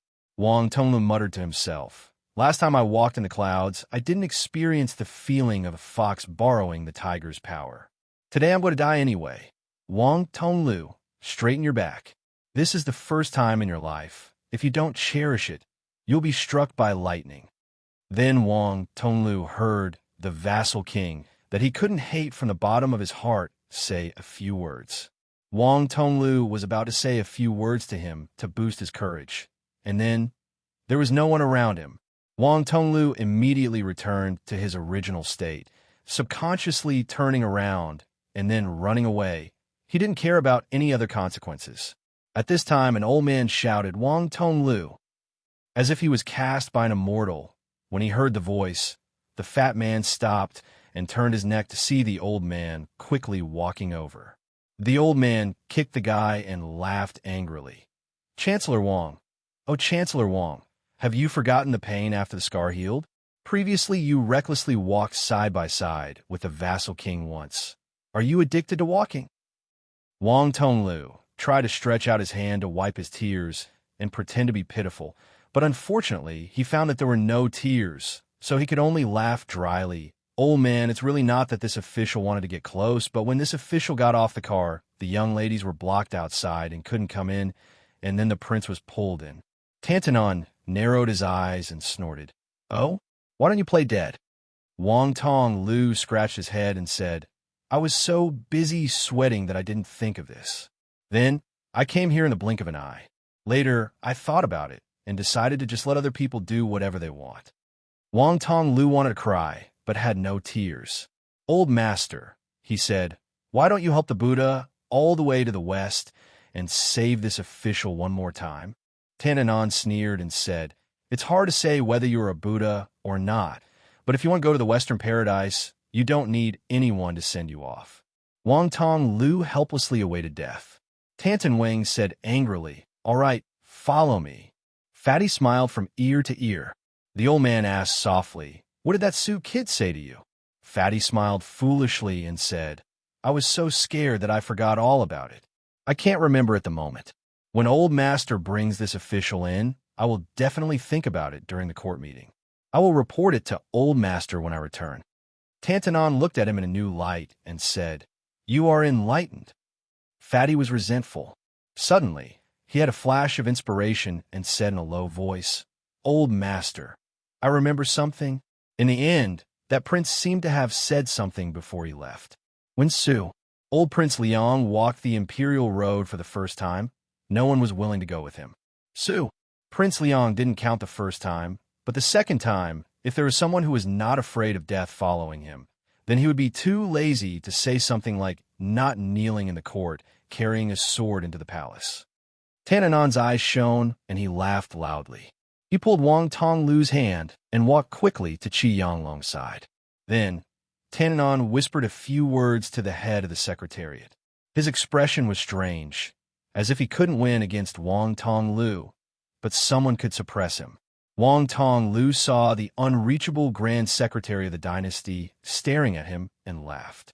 He patted his shoulder and said, "Wang Tonglu, Grand Chancellor Wang, right? You are good." Wang Tonglu's shoulder tilted, and he swallowed his saliva. With a pale face, he said, "Little Chancellor, I am little Chancellor, a very little Chancellor." Qi Yanglong smiled and said, "I heard that the guy with the surname Su didn't even bother to participate in the court assembly because of you?" Wang Tonglu's eyes turned rapidly, and he patted his chest loudly. "Absolutely not. I'm so damn quick-witted, so quick-witted." Wang Tonglu admired himself a little. If he angered old Master Tananon, he would at most be scolded and kicked a few times. But if he angered this former Grand Chancellor Qi, not to mention 200 caddies of meat, even if he had 2,000 caddies of autumn fat, it wouldn't be enough to shave him. Tananon was stunned at first. Then he stomped his feet and scolded, "Damn you, Wang Tonglu! Ungrateful brat who can't be tamed. Get the hell out of my province today. See if I can't take care of you." Wang Tonglu opened his mouth wide. Qi Yanglong smiled amiably and patted the young fatty's shoulder lightly. "Don't listen to Tananon's nonsense. It's useless even if he has a loud voice. In the small court assembly, I will personally greet His Majesty and ask you to come to my secretariat. It's not a high position, but it's still standard 4th rank. As for whether you can climb up, it will depend on your own ability." The fatty looked left and right, then lowered his head and said softly, "Lord Head of the Secretariat, after thinking about it carefully, I still think it's better to go to the Secretariat." The fatty who had his head lowered didn't see the two elders looking at each other and smiling knowingly, nodding their heads secretly. Huanwen kicked the fatty again. "Get the hell back to your colleagues in the Imperial College. Don't be an eyesore here." With Wang Tonglu's size when he jogged, it was really no different from getting the hell out of here. Huanwen turned to look at the door. "Mr. Qi, after the Guangling Road War is over, I will resign and return to my hometown. In the future," Qi Yanglong interrupted Tananon's words and said in a low voice, "It's okay. I will try my best to hold on for a few more years." Huanwen suddenly said sadly, "Green eyes, oh green eyes, you still lost." Qi Yanglong shook his head. "Huanwen, you are wrong. It seems that one person lost and the world won, but in fact the world lost and one person won. I believe that in the hundreds and thousands of years later, many people have flipped through the pages of books about us, but it's fine if they have. Only Zhang Julu, this green eyes, will make people slowly flip through those pages in the dead of night and carefully read them a few times, and maybe they will even say regretfully, 'Why is there no wine to drink at the table?'" Huanwen murmured, "It would be even better if there was a plate of peanuts at hand." Many years later, at the end of the winter, when firecrackers were used to celebrate the old year, Tananon on his sickbed, no one would be able to hear his last words. "Old friend, do you have wine? Do you have peanuts?" In the second year after Huanwen's death, the new emperor of Liang rehabilitated Zhang Julu, the first person in Yonghui's reign, and posthumously conferred the title of Duke of Anghua. There was a gentle woman, who was not very beautiful, with her child, who could already recite many Confucian classics, looking at the row of tombs and asking her son to kowtow to them one by one. In the end, the mother and son sat side by side in front of a tombstone engraved with the name Zhang Bianguan. The child, as in previous years, read loudly for his father, his grandfather, the mother and son, and the other Zhang family except for a woman. Further away, the emperor and empress of Liang stood without any retinue, but they did not dare to disturb them. There was an old man who lived in seclusion in the countryside. In the snowy twilight, he walked unsteadily. He did not go to the Anghua cemetery where only the mother and son were there to sweep the tombs, but there was no shortage of wine, but to a small tomb that was far from being extremely glorious. In front of the tombstone, he poured a glass of wine and put a plate of peanuts. Just after the old man left, there was another provincial official who resolutely resigned from his position. For the old man that he often talked about, he poured more wine and peanuts. He sat alone in the wind and snow all night. Perhaps some people, even when they were on the verge of death, had never left in such a carefree manner.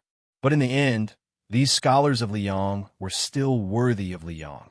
Chapter 1654. There is an event at 8 p.m. on the Shuzhong Tieba. You are welcome to ask questions. It is time to start spoilers. Qianlong really did go to the Damaiyai post house, personally urging the young king to leave the capital with his troops. However, as soon as the elder got off the carriage, the post house officer ran up to him with a small cloth bag in his hands. Because he didn't dare confirm the elder's identity, he carefully asked, "May I ask if elder is from the secretariat?" The post house officer didn't directly ask if it was the head of the secretariat, instead bringing up the yamen instead of his official position. Even if he made a mistake, he could still make up for it.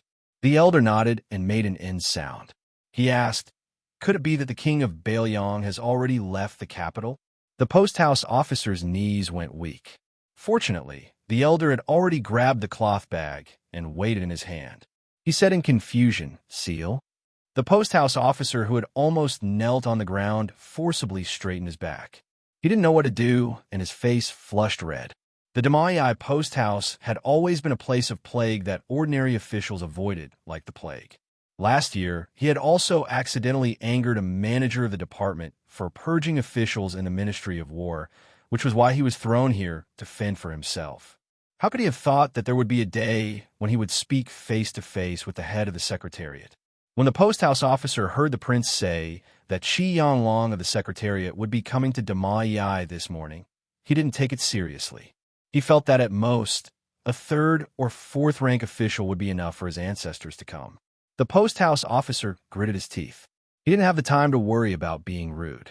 His mind was filled with the thought that every extra word he said to Grand Secretary Qi would add a bit more glory to his family. He asked in a trembling voice, "Head of the Secretariat, do you want to enter the post house to rest for a bit?" Qianlong smiled. Just as he was about to tactfully refuse, he suddenly thought of something and asked, "Does Damaiyai have green ant wine this time?" The post house officer said like a chicken pecking at rice, "Yes, yes, yes." When the post house officer led the head of the Secretariat into the inner courtyard of the post house, he purposely made the many minor officials of the post house busy. Qianlong didn't expose his shallow intentions, allowing the post house officer to lead the way into that secluded small courtyard. The post house officer quickly brought out a rattan chair for the old man and explained that Wang Yi liked to rest on the rattan chair whenever he had nothing to do. He had heard from the previous post house officer that Wang Yi did the same when he came to the capital last time. He had a special liking for this rattan chair. Qianlong lay on the rattan chair and looked like he was resting with his eyes closed. The post house officer took 2 pots of wine from his subordinate and did not dare to disturb him. He stood under the eaves with his back bent and waited quietly. Qianlong rested for about half an hour. After opening his eyes, he asked softly, "What did the young prince say when he gave you the item?" The post house officer slapped his head and quickly said, "I almost forgot. His Highness had indeed warned me that if the head of the Hall of Secretaries graced us with his presence, I should tell him that this little plaything was temporarily lent to him by a scholar surnamed Zhang. Now, it is returning it to the scholars of the world. If it weren't for the head of the Secretariat, since my lord has personally dismounted, then there is no need to say anything." Qianlong was taken aback. A scholar with the surname Zhang? Green eyes? Definitely not. Zhang Jilu would definitely not have any personal relationship with Bailiang. Even if he did leave behind this relic, it should have been given to Huanwen. Oh, then it should be the saint of the Zhang family, Yin Shengong. Qianlong slowly stood up and put away the small cloth bag. He took the 2 pots of green ant wine from the post house officer and asked with a smile, "Have you drunk this wine?" The post house officer blushed with shame and said, "I only drank a few mouthfuls yesterday. It's a bit hard to swallow. It's too strong, like it's burning my throat." The post house officer paused and flattered, "Head of the Hall of Secretaries, even if you want to drink, you should drink it slowly." Qianlong dismissed it with a smile and took the wine and left. Give silver? The old man did not have this thought. If he really gave silver, How would this unknown official dare to brag to his colleagues about his title as head of the Hall of Secretaries? How would he be able to use this title to seek a future with a clear conscience? Great Peace City, Great Peace City. It was a very peaceful city, but there were not many people who were truly at ease here. In today's court assembly, the young king who came to the door but turned back finally did not appear again. This greatly disappointed the Rouge Army that was even more powerful than yesterday. The Assistant Minister of Rights, Jean Lanting, had not attended the morning court assembly for 2 consecutive days. He had asked for leave from the old Minister of Rights, Sima Puhua. He did not even go to the court assembly for the next few days. He closed the door and refused to see any guests. It was said that he did not even receive people like Gao Tangshu and Wu Xianxia.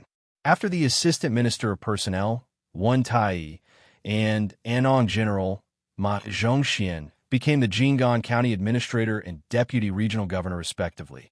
The head of the Peng family quickly took over as the left Assistant Minister of Personnel. The Imperial Army's high-ranking general, Li Chang, and replaced Ma Zhongxian as the new Anong General. Just as the morning court assembly in the capital was bustling with activity, 800 light cavalry under the careful escort of the Jingji West camp were already on their way to Jidong's border. Everyone in the Jingji West cavalry saw that there wasn't going to be any trouble and felt a sense of relief. It was said that it was easier to invite the devil than to send it away. This Northwest vassal king and his 800 white horses were truly difficult to invite and send away. It was said that the northern general, Ma Lulong, had been scared to death. One of his troops had also suffered a great calamity the day before yesterday. The bloodstains on the street outside the Imperial Astronomer's Gate had not been wiped off yet. The private army that the Minister of War, Wu Zhongshuan, brought to the Jingji South camp had also suffered a great loss for no reason. The cause seemed to be a conflict with the young king at the Ministry of War's Yamen. A valiant general from the southern border was beaten half to death on the spot. The Anshi general, Zhao Gui, who was born in a noble family, seemed to be seriously ill. It was difficult for him to even get out of bed, let alone wear armor and ride a horse. Therefore, only Qi Changgong, the captain of the Western Cavalry, was left as the backbone of the Western Cavalry. After about 100 miles from the Jingji West camp, several of the Bailiang cavalry turned their horses around and stopped. When the Western Cavalry, who only dared to follow far behind the 800 Bailiang cavalry, saw this, Yuchi Changgong personally rode out and took the lead to approach. When he saw the figure of the king of Bailiang, he was immediately on tenterhooks and slowly moved forward. Su Fingyan, who was dressed in simple casual clothes with a white jade belt around his waist, lightly squeezed his horse's belly and came to Yuchi Changgong's side alone. After a moment of silence, he looked at the scene of the Liang cavalry galloping forward and said, "Captain Yuchi, I apologize for troubling you when I went to the capital earlier." Yuchi Changgong was stunned, and his heart tightened. What? Was he going to use peaceful means before resorting to force? For a moment, this cavalry captain didn't dare to speak. He was afraid that if he angered this arrogant and despotic demon of the Su family, he would implicate his 2 camps of cavalry. Su Fingyan smiled and said, "If we go further west, I estimate that we will soon be greeted by the Ji province soldiers. You can escort us here." Yuchi Changgong braced himself and said, "Your Highness, it's not that this general is unwilling to accept your kindness, but there are orders from above that the Jingji West camp must escort your Highness to the border of Ji province." Su Fingyan smiled and asked, "Is it Wu Zhongshuan or Tang Taizhuang?" Yuchi Changgong's expression was awkward. At this moment, a lone rider galloped over from the northeast. Su Fingyan sighed and slowly moved forward to meet this uninvited guest. The 2 riders faced each other 20-some paces apart. The man in front of Su Fingyan was slightly older than him. He did not have the playboy air of Anshi General Zhao Gui, nor did he have the martial aura of Yuchi Changgong. If he had not appeared here, he would be an ordinary scholar on the streets of Great Peace City. The man raised his butt and rubbed it a few times. His voice was hoarse as he said, "I didn't dare to believe that it was really you. After I returned to the capital, I heard that a young swordsman had appeared in Great Peace City who had challenged Xianxia. His name was Wenhua, but I didn't believe it either. Then, was it really that fellow I saw back then? Su Fengyan nodded. It was him, but he no longer practices the sword. The man's expression was bitter. Then back in Wuzhou, did you already know my identity? Su Fengyan said helplessly. After getting drunk several times, you told Wenhua yourself that you were the grandson of the great general of this dynasty. I'm not deaf. Wenhua naturally did not believe you. Just like how he thought I was boasting at the beginning, when I returned to Mount Qingyang, I knew who you, Ma Wenhou, were. The number of generals in the Liyang dynasty with the surname Zhengping Town can be counted on one hand, and there is only one surnamed Ma. The man softly murmured, at that time, I couldn't afford to buy good wine. When I drank bad wine, it was easy to get drunk. What could I do? Su Fengyan looked at this scholar that he had met by chance in Wuzhou back then with a complicated expression. At that time, Wu Wenhou was a scholar who traveled tens of thousands of li alone. He liked to write travel books, and happened to run into him and Wenhua, who were playing chess and gambling in an alley. He lost all his money and then relied on them. After hanging out together for more than 2 months, Wenhua and Wu Wenhou seemed to be particularly at odds. Both sides didn't see eye to eye and would always get angry and glare at each other over trivial matters. Wenhua never believed that this stingy and poor scholar came from a famous family, while Wu Wenhou didn't believe that this ranger with a wooden sword could really make a name for himself in this life. However, at that time, Wu Wenhou, who was away from home, didn't want to use his family's connections in the local area. He had always been shy of money. In addition, he was resentful that his master was a national chess player in Liyang. He couldn't win a single game of chess against the person surnamed Su. He stubbornly tangled with these 2 scoundrels for almost 3 months.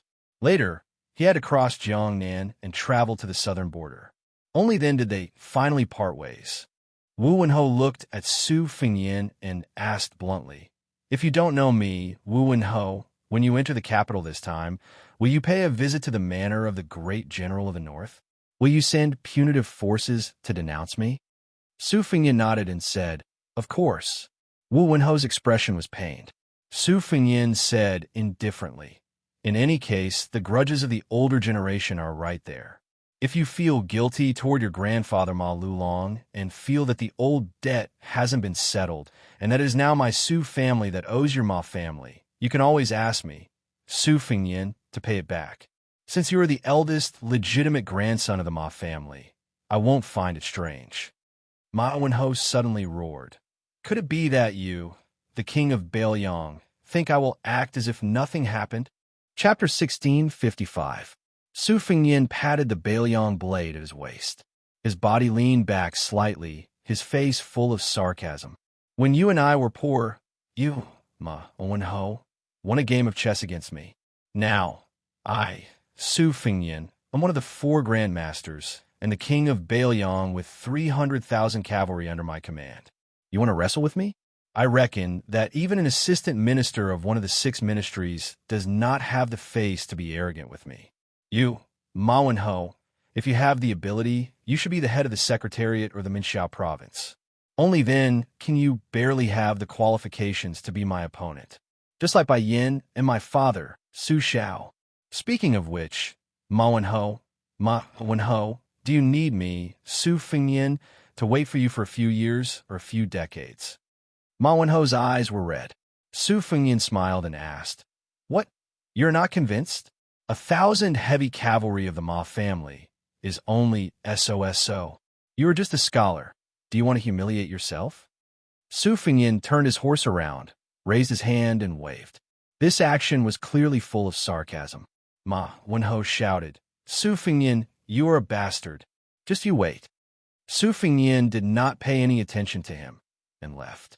In the distance, Yuqi Changgong, who had seen the unpleasant meeting between the two, heard these words. The Hu cavalry officer was even more worried for the eldest grandson of the Ma family. If the king of Baoyang wants to kill you, then he will kill you for nothing. The 2,000 cavalry under my command will at most help you collect your corpse. This vassal king had caused such a huge commotion in Great Peace City, but no one came out to uphold justice. Now that he had left the capital, the eldest grandson of the Ma family, who had just lost his stabilizing force, was nothing in front of him. Yuchi Changong hesitated for a brief moment, but in the end, he gave up the idea of escorting Xianxia into Ji County. With the eldest son of Ma family stirring up trouble, he, the commander of Wu cavalry, was really afraid that the king of Bailiang would use him as a punching bag to vent his anger. In the process of Yuchi Changong running to get close to the young master of the Ma family, he just happened to pass by the young lord. The latter smiled and cupped his fist to bid farewell. Yuchi Changong, who was flattered, hurriedly returned the greeting. After returning to the group, Jia Zhida sat on his horse and looked at Su Fingyan with a puzzled expression. Su Fingyan picked up the mink hat from her head and put on his own head. He laughed softly and said, "Only I am allowed to be Su Zhao's son, and Ma Wenho is not allowed to be Ma Lulong's grandson. There is no such logic in this world. As long as a person is alive, having something to think about is definitely better than not having anything to think about." Su Fingyan glanced at the lifted curtain of the carriage and saw half of the beautiful face. He joked, "That's enough. You don't have to hide anymore. Even if you, Chun Yu, get out of the carriage and ride away, no one will stop you." The white horse, or to be exact, the commander of the Phoenix Battalion, Yuan Meng, rode his horse over. This burly man, who had followed His Royal Highness to travel Jianghu, laughed and said, "Your Highness, that group of capital cavalry is really cowardly. They are so boring." Su Fingyan glared at him and said, "Don't be so sarcastic here. Do you think you're a hero just because you're a traitor?" Yuan Meng's face was filled with hidden bitterness. "Your Highness, I am reluctant to give up my position as the commander of the Phoenix Battalion. If your Highness allows me to join the battle at the border as a commander, I will go straight to Huta City." Su Fingyan said grumpily, "Right now, the Yuzhou cavalry lacks a general. Are you willing to give up your position as the commander of the Phoenix Battalion and become a fourth-rank cavalry general?" Yuan Meng smiled mischievously and said, "Damn it, I'm not stupid. I will not do it. I will not do it even if you beat me to death. Even the cavalry generals in Yuzhou can't compare to the captains of our Liangzhou border army. Only a fool would go and lose face." Su Fingyan smiled and said, "Commander Yuan, your words are quite firm. All right, when we pass by Yuzhou, this king will definitely have a good talk with Yan Wenluan, Chen Yinshui, Yulwan Dao, and the others.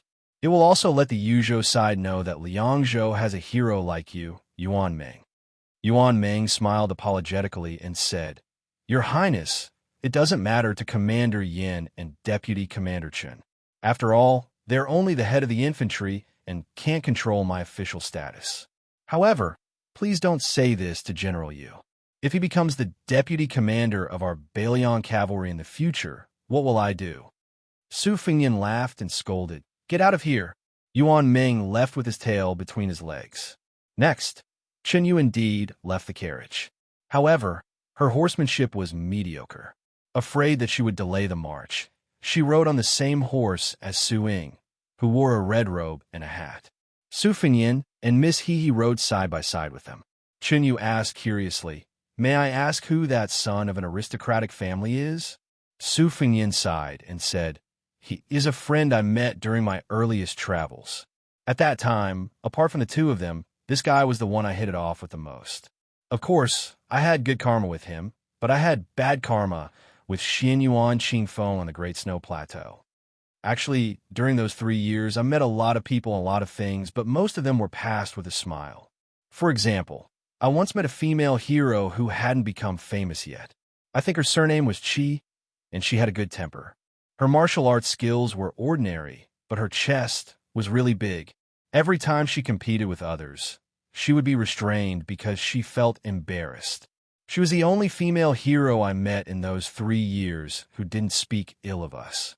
It's a pity that there's no news about her in Liang Lake. Maybe she's married. That guy just now also fell for a fairy skirt. As a result, there was one time when that fairy in white fought with another fairy. At that time, in our eyes, their fight was full of fairy aura. However, The fairy in his eyes had her underarm clothes cut by her opponent's long sword during the fight. After that, there was no more after that. Xianxia was confused. Why is that? Su Fengyin narrowed his eyes and looked into the distance with a smile. Because we all saw that fairy's underarm hair. Xianxia was dumbfounded and didn't know whether to laugh or cry. Su Fengyin smiled and said, "Actually, there are a lot of interesting things. For example, there was a guy who went to a martial arts competition to find a spouse. The only time he won was because his opponent suddenly had a stomachache during the competition. Then, he had a rare moment of glory, so he chased after his opponent and beat him up. He grabbed his opponent's belt and refused to let go. In the end, you can probably imagine the scene. It was unbearable to look at."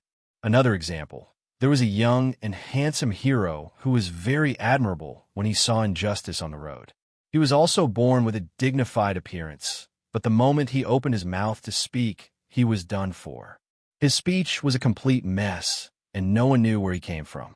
It was really a pity. It can be seen that it's really not easy to be a young hero who is loved by everyone outside the martial arts world, right? Xianxia was speechless. Su Fengyin saw a horse appear on a hillside in the distance. He laughed and spurred the horse forward. Jia Jia Jia and Suing also followed. Xianxia looked at the back of the figure in front of her. She suddenly understood the change in the young man's state of mind. Jianghu was a place where it was difficult for people to die if they didn't want to. On the battlefield, people wanted to live but might not be able to. There was no difference between the two, but there was a difference of life and death. This man named Su Fengyin might not be purely into the Jianghu in green robes with swords. He might not really dislike the battlefield, right? Su Fengyin seemed to have guessed Xianxu's thoughts. He suddenly turned his head and said with a smile, "The battlefield is actually the most magnificent Jianghu. Really, one day, I will have a good fight there. 10,000 enemies are 10,000 enemies. If in Jianghu, where can you find 10,000 people to be your green leaves?" Xianxia finally had a good impression of him, but it suddenly disappeared. Su Fengyin turned his head and saw the horse. He shouted with a smile, "Ant." Then, in the distance behind the armored woman, two people suddenly appeared on horseback. Wu Chengqing Yu groom was holding a little girl in a green robe. Su Fengyin reined in his horse and stopped beside Aunt Zhao Yute. Yu groom rode closer and said with a smile, "If your highness doesn't mind, let me go with you." Su Fengyin frowned and said, "Lu Huang is not in Bailiang." Yu groom gently rubbed the little girl's head and said calmly, "It has nothing to do with shitty. I just want to take a look outside the Northwest Pass." Chapter 1656. Su Fengyin was silent for a moment and then smiled. "It's going to take a look now." At this time, the Baimang barbarians still haven't caught their breath and the border is still peaceful. In the future, we might not be able to comfortably watch the desert wind. Yu groom got straight to the point. "No matter. If there really is a war, as long as Bailiang needs me, I can join the army." Su Fengyin asked curiously, "You don't want to avenge your master? Are you not afraid that your apprentice brothers and sisters will hold a grudge?" Yu groom said calmly, "They are two different things. Besides, we are not that narrow-minded. Speaking of which, when did my master, Wang Xianji, fall to the point where he needs his disappointing apprentices to avenge him?" Su Fengyin smiled. "That's true. That battle." Yu groom's face was bitter as he hurriedly waved his hand. "What happened in that battle is between you and my master. Winning or losing, life or death, is also between the two of you. But if you say anything more, I'm afraid I won't be able to resist. Even if I know I will lose, I will still fight you. At that time, I will be embarrassed. I don't have the face to go to Bailiang, but if I don't go to Bailiang, this girl will make things difficult for me." Su Fengyin nodded. Zhao Yute looked gratifyingly at Su Fengyin. To be able to make a proud martial artist like Yu groom yield, it was not just because of the title of king of Bailiang, or even because of the 300,000 cavalry. When they went up the slope, there were 3, and when they went down the slope, there were 5. Su Fengyin suddenly asked Yu groom, "I heard that you were more focused on practicing the sword than Lu Huang." Yu groom nodded. Su Fengyin hesitated for a moment before asking, "Then have you ever thought a question? Back then, when you were competing with others, Your sword chi was unstoppable, and your spirit was boundless. And then the spectators clapped and cheered. Good sword, good sword. Don't you feel awkward? It's a bit of a killjoy? Yu Groom was confused. What's awkward about it? If you feel bored, you can just ignore it. Moreover, if I were to spar with someone, it would most likely be a life and death battle. Naturally, I wouldn't care about what others think. Su Fengnian curled his lips and muttered, "What kind of young swordsman is he if he becomes stupid from practicing the sword?" Groom Yu smiled and asked, "What do you mean?" Su Fengnian smiled and was about to speak when Chun Yu interrupted. "Mr. Yu, I advise you not to listen to his explanation." As expected, Bridegroom Yu turned his head and put on an aloof posture as if he wanted to hang the topic up high and leave it hanging. Su Fengnian could only settle for the next best thing. He turned his head to face his mother's sword attendant. Unexpectedly, this aunt also smiled and shook her head. "I don't want to hear it either." The young vassal king who ran into a wall everywhere felt a little depressed. Su Fengnian, who was bored to death, hummed a little song. It was a song that he had learned from a certain someone in the streets. "Don't say that I'm so poor that my sleeves carry the wind. Let's not talk about the fact that I have no place to sleep when I am tired. The world is my bed. Let's not talk about the fact that I have no good wine when I am thirsty. The great river is the wine pot. There's no one as lucky as me in the world. No one as lucky as me." The green-robed child listened to the song and felt it was very funny. But when she looked around, why was no one laughing? In the winter of the second year of Xiangfu, after the vassal king who had caused a ruckus in Jing had left the capital and reached Beiliang's territory, it was said that the princess Suizhu Zhao Fengya had died of an illness. This grievous news that was neither too big nor too small was quickly forgotten by everyone in the great news that was sent back to Great Peace City. Under the personal leadership of Gu Jiantang, the king of Jiaodong Zhao Sui, the crown prince Zhao Yi, and the king of Liao Zhao Xiong, the three royal relatives, worked together to assist Gu Jiantang. With the Duoyin elite cavalry and the Blackwater cavalry as the main force, a total of 160,000 cavalry, they went north to conquer the desert. This became the first great victory after Yong Hui's numerous failed expeditions in the beginning of Liang. They beheaded 80,000 Beimang barbarians. General Wang Sui, who had previously stayed in Beimang's western capital, quickly rushed to the front lines. Only then did they stop the collapse of the Eastern Front. He gave power to the two young generals, Qiu and Dong, and once again pushed the border forward to the old border between the two dynasties. The right assistant minister of the Ministry of War, Su Gong, who was originally only patrolling the border on behalf of the heavens, led 10,000 light cavalry and advanced 1,000 Li Jizhou General Yuan Tingshan, Deputy General Han Fong, and Yang Huchen sent out all of their elite troops to work with Gu Jiantang, who was responsible for restraining the main force of Beimang. They fought fiercely against the two flanks of Beimang, Shiwei, and Wang Jingchong for half a day. If not for Liao King Zhao Xiong's greed for merit and the defeat of Zhong Tan, who had been demoted to the Eastern Front as generals, the two Liao cavalry troops from Liang would have been able to enter the hinterland of Beimang. After Guangling Road's West Chu achieved a short-lived victory, the weakness of their scattered forces started to show. On the Eastern Front, Ko Jianghuai could not hold the fort alone. Although he had defeated Song Li and vassal king Zhao Yi's counterattack several times, the Western Front, under the reckless attacks of Wu Zhongshuan's 100,000 Nanjiang troops and numerous Central Plains troops, the defensive line was in danger. As the commander of the southern expedition, Lu Shengxiang, who was supposed to be in the middle of the command, also left his post and advanced prematurely. However, compared to Liao King Zhao Yi, he was much luckier. He was able to successfully rush to the back of the Eastern Front and settle the battle there. At the same time, Shu King Chunjibao's 10,000 Shu soldiers mysteriously appeared in the north of the Eastern Front. They appeared near a portion of West Chu's reinforcements to the Western Front and finally defeated the young West Chu soldier Xianxia. West Chu had no choice but to retreat on all fronts. Apart from Chao Chongqing's navy that temporarily held the advantage, all of West Chu's previous achievements were returned to Liang. During this time, there were rumors that the king of Beiliang, Su Fengyan, was about to marry a woman from the Liu family as Bailiang's official consort. Liang was mostly speculating about which generals and officials would appear in the northern Liang prince's manor during the festivities on Mount Qingliang this time. The Liang court naturally hoped to know clearly which people were the true trusted aides of the new Prince Liang.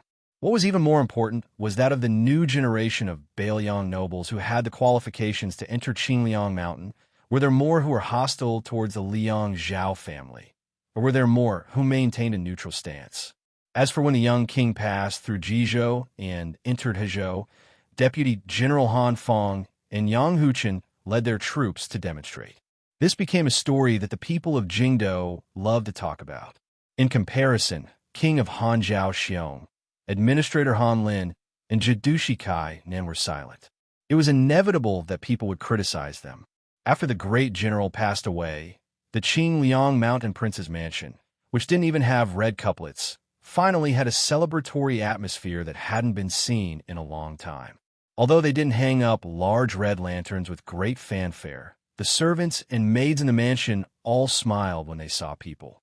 The head of the Liu family, Liu Dongjiang, who had become more and more distant from Qingliang Mountain, also took the initiative to visit the palace. He drank a lot with Song Dongming and Baiyu. The group of Liu family members who had been sick in Liangzhou finally had their tails up again. When they met people, each of them held their heads high and their chests puffed out. And Wang Linquan, who had transformed from the richest man in Qingzhou to the god of wealth of Bailiang, who had been personally managing the increasingly busy business in Liuzhou, suddenly began to live in seclusion. Liu Qingyan was not dragged down by the Liu family and her relatives. In the end, she became the official consort of Bailiang, and not Wang Chudong, whose family had made great contributions to Bailiang. This was indeed something that surprised the entire Bailiang society. In the night, at the peak of Qingliang Mountain, below the White Crane Tower, Su Fengyan, Liu Qingyan, and Wang Chudong sat on a stone bench. Su Fengyan was using a leaf to play the Ballad of the Spring Goddess. Wang Chudong had placed a book on the stone table and was resting his head on it. Liu Qingyan sat beside him and her. Behind the three of them, Jia Zhejia and Su Ying were flying up and down the White Crane Tower. Halfway up the mountain, by the tide-listening lake, Zhao Yute and Su Weisheng were holding hands and talking about intimate things between women. On the platform of the tide-listening pavilion, Su Beiji and Qin Shiliang stood side by side. The two young strategists who were beginning to become famous all over the world didn't speak. As the night deepened, the crowd dispersed. Su Fengyan came alone to a simple, uninhabited hut. There seemed to be a delicate and weak girl standing there. She said to him fiercely, "I want to learn the sword from Li Chungang and stab you to death." Chapter 1657. When he was young, he thought that a village with more than 100 families was very big and that there were mountains and rivers. Later, when he was young, he went to the town and saw the market. Only then did he realize that the village was small. Later, he went to the county town with a wooden sword. Only then did he realize that a town with bridges and restaurants was not that big. Later, he saw famous mountains and rivers, met many people and many things. Only then did he realize how big the world was. But for some reason, in the end, he only wanted to go home.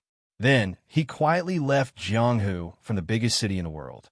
He went all the way south and returned home. Because he was afraid of causing trouble for his brother and sister-in-law, the village was small. It seemed like adding a pair of chopsticks to a table was not an easy task. It meant that his brother had to plant more rice seedlings and burn more charcoal every year. His sister-in-law also had to do a lot of needlework, pick more mulberry leaves, and raise more silkworms. Moreover, his nephew also went to private school. He also thought that as his uncle, he could at least earn some money to buy some paper and pen for his child. Therefore, the young man with a broken arm and a limp took advantage of his youth and strength to settle down in that small town. Perhaps fortune favors fools. He became a waiter in a small restaurant. Later, he even found a wife who could be considered outstanding in 100 miles radius. There was a flower in the town called the cow dung flower. It really grew the most luxuriant in the cow dung by the roadside. when he was wandering outside in his early years. When he heard people say that the flower was inserted in the cow dung for the first time, he could not help laughing. Now that he thought about it, he was even happier. It turned out that he was that pile of cow dung. That was pretty good. At the beginning of autumn this year, he finally successfully abducted his wife. It was not that there were no twists and turns on the father-in-law and mother-in-law's side, but they could not endure his wife's persistence and probably could not endure his shamelessness. They did not fight back when he was hit or scolded. In any case, he was shameless. Anyway, he was shameless. The two elders pinched their noses and nodded. His wife's two brothers actually looked down on him. There were a few times when they blocked him in an alley when he was helping the restaurant to pick up vegetables, fruits, and fish. They did not really hit him, but they did not cower. Of course, he did not have stage fright, although he did not make a name for himself in the outside world. After all, he had seen the world. From the beginning to the end, he clung to his stance and did not relax. He only smiled at them. After a few times, the two brothers-in-law were tormented until they lost their temper. Although they did not look good on the day of their sister's wedding, in the end, they did not stop him. They just treated him as a married woman spilled water. Otherwise, how could they really beat this guy until his nose was black and his face was swollen? Although their sister had a gentle personality and had always been amenable to discussion, sometimes when she was stubborn, she was even more unyielding than a young and vigorous man. They really could not change her mind. During the Mid-Autumn Festival this year, she wanted to go back to the village to spend it with her brother and sister-in-law. This was in accordance with the rules. However, he wanted to go to her mother's house to celebrate the reunion festival this year.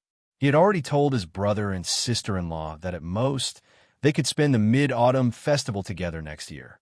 They also agreed with him and felt that she had been wronged by marrying into the Wen family. She still wanted to say something, but he waved his arm heroically and said, "You have to listen to me, the head of the family, on this matter." The corners of her mouth curled up as she smiled and nodded.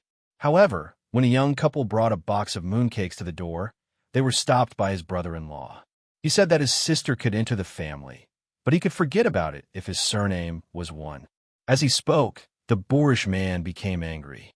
He took the box of mooncakes that the waiter had spent 2 taels of silver to buy and fiercely smashed it against the wall of the alley opposite the door, telling the man with the surname when to quickly scram.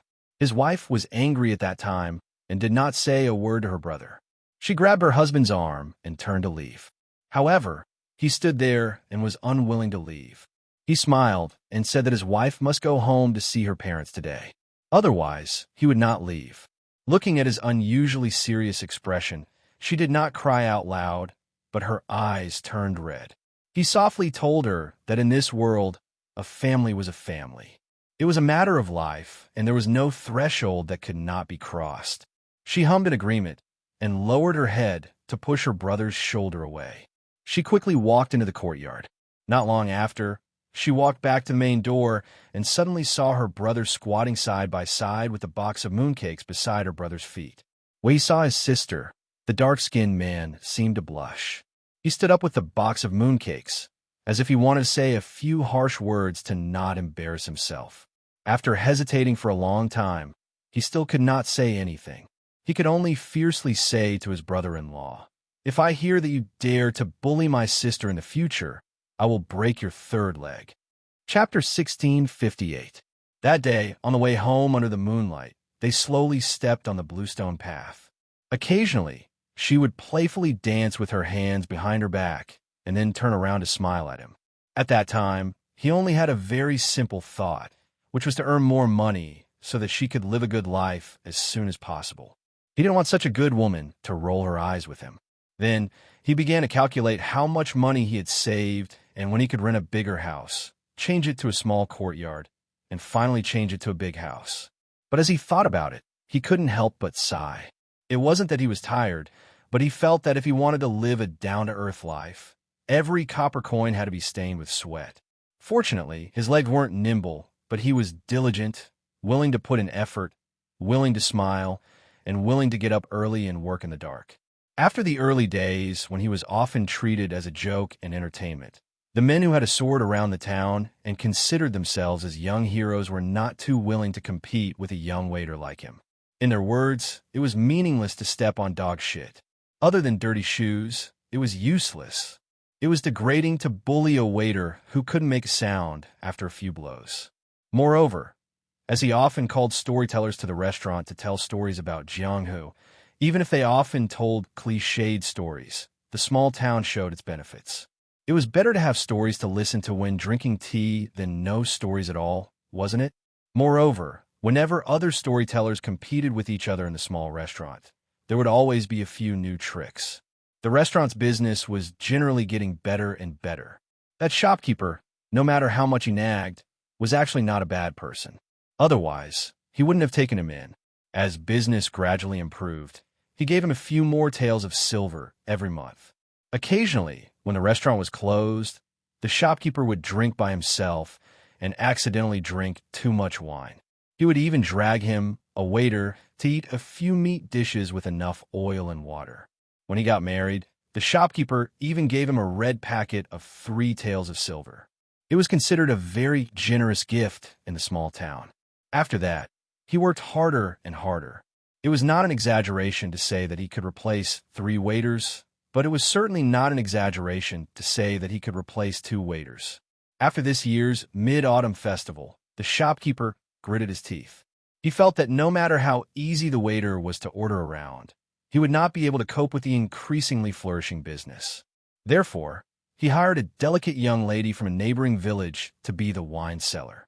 She was 17 or 18 years old and had good potential. It was just that her family was too poor and she appeared thin and tanned. After she started working in the restaurant, she had been stained with meat, fish, and oil several times, and her figure immediately became slim. Very soon, she gained a bit of a fresh and lively appearance. As a result, the restaurant's daily income increased again. This made the shopkeeper extremely happy, especially with his discerning eyes. He could see that the young lady was a bit interested in the young man with the surname One. He was both angry and amused. He thought that his daughter was really obsessed with him. Even if the waiter's temperament was not bad, he still had a family. Why did she blindly bump into him like a moth bumping into a lamp? In the future, it would not be difficult to find a young man of equal social status. Could it be that she would have to become the one man's concubine? That was a blessing that only those rich old men in town could enjoy. However, what was even more interesting was that the young man with the surname One was usually quite smart. If it were any other ordinary man, it would be reasonable for him to touch the little girl's hand or pinch her waist when she took the initiative to throw herself into his arms. It was a small matter after all. It did not cost him a single cent. But the man surnamed One was still not enlightened. He was even more serious than the few scholars in the town who had achieved scholarly honors. This made the shopkeeper, who was watching the fun with a smile on his face, anxious for him. It was going to be winter soon. The rich old men were probably counting their fingers and waiting for the day of snow. They had prepared enough charcoal at home and were eagerly waiting to wear those mink furs bought from the county town. But it was much more difficult for the poor. It was cold when it snowed, and even colder when the snow melted. Buying new clothes and thick boots cost money. Using charcoal to light the stove also burned money. It was said that in the north, especially after the Guangling River that divided the Liang dynasty into the north and the south, many people died. The war was very fierce. Hundreds of thousands of soldiers from the imperial court were fighting there. There were even some well-informed town officials who came from the county town, saying that in the south, there was a great general under the command of a great lord. He led an army of 100,000 from the southernmost side to the Guangling River and killed until blood flowed like a river. It was said that the dead almost blocked the entire river. They also vaguely heard that the place called Bailiang in the northwest of Liang suffered even more. The army of 1 million Beimang barbarians had arrived at their doorstep. Some of the older people in the town could not help sighing when talking about these important imperial matters. Many of the younger people were heartless and would talk back to the old people from time to time. Most of them thought that the war was not a big deal and that if they joined the army, they might be destined to be a general. When they came back from the battlefield, They would lead hundreds of armored soldiers and sit high on their horses. That was what they called awe-inspiring. It had already been 4 or 5 days since the storyteller showed up in the restaurant. Not only were the regular customers unable to hold themselves back, some of the more impatient ones even stepped on the bench and cursed. Even the innkeeper was so anxious that he grabbed the waiter surnamed One and gave him a good scolding. The waiter smiled and explained that the storyteller had gone to the county town to learn from the old storyteller. Now, not only were there old storytellers in the few larger restaurants in town, even young and beautiful women were playing the pipa to liven things up. If they wanted to attract more business, they had to show some of their real skills. The innkeeper rolled his eyes. That was the logic, but you should at least let that old man come back and show us a few things. If you drag on any longer, the regular customers of the restaurant will all run away. The innkeeper finally patted the waiter's shoulder. Probably because he found his conscience, he glared at the waiter and said, "In the future, if you let that old freeloader go on a long trip, don't secretly pay for it. The restaurant will pay for it." Without waiting for the waiter to flatter him, the innkeeper had already turned around and left with a hand on his chest. He muttered that his heart ached. "You can't be a good person. You can't be a good person." The waiter, who was crippled at a young age, looked at the side street and grinned. That day, the old storyteller who had been fixed in this restaurant all year round finally came back. Moreover, word spread like wildfire, and the restaurant was full on that day. Especially when the old man talked about one thing with joy, the entire restaurant roared with laughter. Even the innkeeper and the waitress were overjoyed. Everyone looked at the waiter, surnamed One. Some of the rough men even held their stomachs and laughed so hard that they almost cried. The storyteller who had rushed back from the county town said that the #1 expert in the world was no longer Wang Xianxia of the martial emperor city of the Eastern Sea, but a young vassal king, the king of Bailiang, who had 300,000 Bailiang cavalry. This #1 expert in the world and Baimang's military god, a guy called Toba Bodhisattva, had a fierce fight in the western regions. The 2 top immortals in the world fought for thousands of miles. It was a fight that turned the sky and the earth upside down, and the sun and the moon lost their light. Among them, Arli Yang's king of Bailiang had once beaten the most powerful guy of the Baimang dynasty out of the city with a single sword strike. If it wasn't thousands of steps, it should have been at least hundreds of steps. The city walls were like paper. Then, that young vassal king who had ascended to the top of the Jianghu personally said that he had learned that sword strike from a swordsman from the Central Plains called Wenhua. Therefore, amidst the laughter, there were nosy people who kept shouting at the top of their lungs, Hey, when did you get close to the king of Bailiang? Otherwise, when will you take us to the northwest to see the power of the Bailiang cavalry?" Yes, that's a prince. He should have a prince's mansion, right? Waiter, we'll take advantage of you. How about you take us to Bailiang tomorrow? It shouldn't be difficult to eat and drink well, right? Flying sword? Give me a flying sword. Waiter One, since you can make that great prince admire you, you must have the flying sword skills from the romance novels. Why don't I break a stool leg for you, and you can take me flying? The lame young man who was standing in the restaurant's lobby was holding a jug of wine. For a moment, he forgot to pour wine for the guests. He didn't say anything and didn't answer, but he couldn't stop laughing. However, he really laughed until tears came to his eyes. At this moment, a guest who had finally realized that he hadn't received any wine after waiting for a long time slammed the table and roared, "One, where's the wine? Do you really think you're the swordsman from the Central Plains that the prince talked about? Damn you." The waiter suddenly lowered his head and lifted his crippled shoulder. He carelessly wiped away the tears on his face and laughed loudly. "Ah, sir, here's the wine." Chapter 1659. Su Fengyin stopped at Mount Qingliang for a short rest. Then, he led the light cavalry of the Phoenix Battalion toward the new city that had broken ground at the beginning of the year. Traveling with him were Su Beiji, who had just left his post as the provincial governor of Lingzhou, and Chen Shiliang, whose official rank in Liuzhou had always been neither high nor low. The woman who had previously died with him, the king of Bailiang, was his aunt, Zhao Yute, accompanying Su Weisheng. Chunyu and the green-robed little girl hit it off very well and also stayed at Mount Qingliang. The two of them liked to throw copper coins of wishes at the wishing lotuses in Tidehark Lake. Xianxia and Suing, who had become playmates in Great Peace City, also began to go their separate ways when they arrived at Bailiang Palace. Haha, the girl liked to run with the two tiger kuei from the top of the mountain to the bottom of the mountain, and then from the front of the mountain to the back of the mountain. Only when she occasionally saw the woman called Lu Qingyin would she stop and laugh happily. Suing, on the other hand, liked to listen to the stories of Wang Chudong, a great literary figure in Liang. In short, Mount Qingliang seemed to become lively all of a sudden. In particular, Chunyu, who had competed with a certain Nangong for the top spot in the Rouge evaluation, only a few glimpses of her arrival were enough to shock people.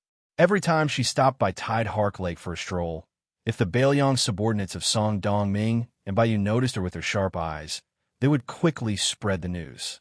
No matter how busy they were, they could shamelessly find some lame excuses to swarm to the railings of the small square outside the yamen to enjoy the scenery. Deputy Administrator Song turned a blind eye to this. He never made things difficult for or stopped these simple-minded young scholars. Although they had successfully thwarted Bailiang's invasion to the south, the construction of the new city never stopped. It could even be said that they worked day and night. The construction of the outer main wall rose up at a shocking speed that could be seen with the naked eye. This kind of spectacular scene inevitably required Bailiang to exhaust countless financial and material resources as a huge price. Thus, many scholars who went to Mount Qing cited classics and classics. They used the previous dynasty's capital of Dechu as examples. They all rested with the people for 30 days and did not delay the people's farming. Thus, they criticized Bailiang's actions as draining the pond to catch fish. The young and strong civil officials of Mount Qingliang, led by Bailiang's deputy administrator Song Dongming, sneered at this. Thus, it triggered a debate that quickly spread throughout Bailiang's scholarly circles. Then, in this large-scale written battle without gunpowder, the new city site was always in full swing. Other than Su Fengyan, who was only a general and a master craftsman in name, the two governors of the new city, the administrator Li Gongda and the master of Imo, the Liangzhou prefectural governor Wang Peifong, the 6 deputy supervisors, as well as the nearly 60,000 local garrison troops and the several 100,000 military laborers of the 3 prefectures in northern Liang Pass. Nobody paid any attention to the internal affairs of the pass. They paid no attention to the debate about whether or not the construction of a new city was a waste of manpower and wealth. Su Fengyan, Su Beiji, and Chen Shiliang rode side by side. Behind them were the happily chatting Su Yambing and Grumyu. Chen Shiliang, compared to when he first entered Mount Qing, was a fair and delicate scholar from Jiangnan. His hands holding the reins were full of calluses, and he had become a charcoal, skinny villager. However, his eyes were bright, steady, and determined. At this time, he said to Su Fengyan, "As long as Mount Qingliang can take out the silver, Liuzhou can immediately move 40,000 young and strong men to the new city.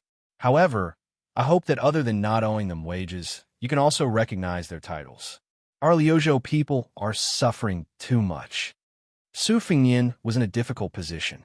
The silver, Su Beiji, who had been signaled with his eyes, rolled his eyes. Now, he was officially the transport envoy of Bailiang. He slowly said, after defeating the Bailiang barbarians, other than the soldiers' salaries and pensions, the military reward that was given out was close to 900,000 taels of silver. This was after Yen Wenluan, Yuluan Dao, and the other border generals took the lead and asked not to accept any rewards. In the end, Mount Qingliang converted things like silk and stationery into silver and sent them out. Otherwise, the silver in Bailiang Palace's treasury would have been completely depleted. We can still squeeze out an extra 1,000,000 taels of silver from Lingzhou, but the matter of purchasing provisions has to be placed first. After all, the imperial court has yet to lift the ban on transporting grain, so it's not good for us to have too much hope. While the Lianghuai and Jinggan roads have finally relented with great difficulty, as long as the officials of Lingzhou have the means, they're all using public silver to buy provisions. Unless it's absolutely necessary, we can't touch Lingzhou's money. Chun Shiliang did not fly into a rage out of humiliation, but he did not give up either. He asked, if we don't want wages, would it be possible for the people of Liuzhou to exchange a year of labor for the title of Bailiang's official Liangzhou household register? Su Beiji thought for a while before shaking his head. Normally, it would be possible, but the war has just ended. Of the first batch of youths from Liuzhou who entered the remote Cool Border Pass, only the 20,000 refugees who participated in the defense of Xiaowang City and the slaughter of the Calabash Pass were given official household registers. Even the refugees outside the Liangzhou Pass who did not enter the battlefield have not received this treatment. If they could become Liangzhou citizens just by participating in the construction of a city, there would definitely be people who would be dissatisfied. Don't worry about scarcity, but worry about uneven distribution. This has always been the case. Chun Shiliang suddenly felt a surge of anger, but it was not directed at Su Beiji and Su Fengnian. He gazed at the distant yellow sands of the great desert, his lips tightly pursed. He thought of the battle to the death in Azure City. At the final juncture, just how many youths from Liuzhou had rushed over and charged into the battlefield, casually picking up the weapons of the Bailiang cavalry and the Beimang barbarians? Just like that, they had died in battle. Su Fengnian softly asked, Chun Shiliang, have you ever thought about the day when the population of Liuzhou, which is less than 300,000 people, will all be citizens of Bailiang's Liuzhou household register? There will be no need for them to risk their lives to obtain the citizenship of a different province. Chun Shiliang took a deep breath and said nothing. His eyes were absent-minded, as if he was looking forward to the arrival of that day. Many times, even the provincial governor of Liuzhou, Yang Guangdou, had joked that in all of Liuzhou, only Chun Shiliang, a foreigner who had only settled down for a few years, considered himself to be a citizen of Liuzhou. Su Beiji suddenly smiled and said, Your Highness, this pie of yours really doesn't cost a single copper coin. Compared to your extravagant spending in the past, you're much better at managing the household now. Su Fengnian laughed heartily. His arms were crossed over his chest, and he did not hold the reins. His body rose and fell with the bumpy ride of the horse, and his expression was rather contented.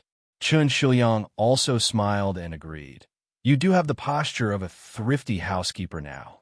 After Su Fengnian finished laughing, he turned his head and said teasingly, Shiliang, I know you don't care about being promoted, but this time you have defended Qingtsong and Liuzhou. Even if you don't take credit for it, at the very least, you can't run away from it. If you insist on not being promoted, what will your colleagues who should be happy about it do? You will be free, but they won't be free.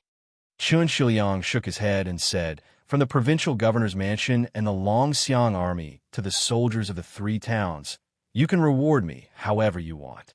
You don't have to worry about me. Liuzhou's officialdom is different from Liangzhou and Lingzhou. It doesn't have as many twists and turns as you imagine. Su Fengnian seemed to say casually, Provincial Governor Yang Guangdou himself knows that he won't stay in Liuzhou for too long. I also don't have the heart to let this old man stay outside the Great Wall and accompany you young officials who are in the prime of fighting. When the time comes, once the Battle of Liangmang ends and the border is settled, Liuzhou is destined to have a change of dynasty. Not only will the scholars in Bailiang be crying piteously for food, even the local officials of Bailiang from the 3 provinces will be envious. In the future, Liuzhou will be a place that must be passed through to connect Liang with the western regions, and it will also be an important transit point. Right now, the officials in Liuzhou are worthless, but in the future, they might be even richer than Lingzhou and Jiangnan. When Provincial Governor Yang leaves and returns to Liangzhou to be the deputy administrator or something, he will retire. When that time comes, you old men in Liuzhou's officialdom and the 200,000 to 300,000 refugees will be like a group of dragons without a leader. Aren't you worried? Chun Shiliang fell into silence. Su Beiji changed the topic and said with schadenfreude, Our Bailian's god of fortune is said to have traveled to every inch of land in Liangzhou and Liuzhou in just 2 short years. He also holds the position of the deputy administrator of the new city. This time, he suddenly caught a cold and is recuperating at home. Chapter 1660. Su Fengyin felt a headache coming on. Su Beiji said carelessly, all right, whoever started the trouble should end it. This saying doesn't make sense when it comes to family matters, so I acted on my own initiative and went to the Wang Fu of your future father-in-law. I found Wang Linquan and had a good drink. As for resentment, there's definitely resentment. Speaking of the Wang family, they died earlier than the Liu family. In the first half of their lives, they served the great general as a pawn. In the second half of their lives, they accumulated such a large family business in Qingzhou. With a wave of the Su family's hand, the entire Wang family brought boxes and carts of gold and silver into Bailiang. Furthermore, the Wang family didn't ask Mount Qing Liangshan for an official position, nor did they ask Mount Qing Liangshan to open a back door. All they did was do the most difficult business.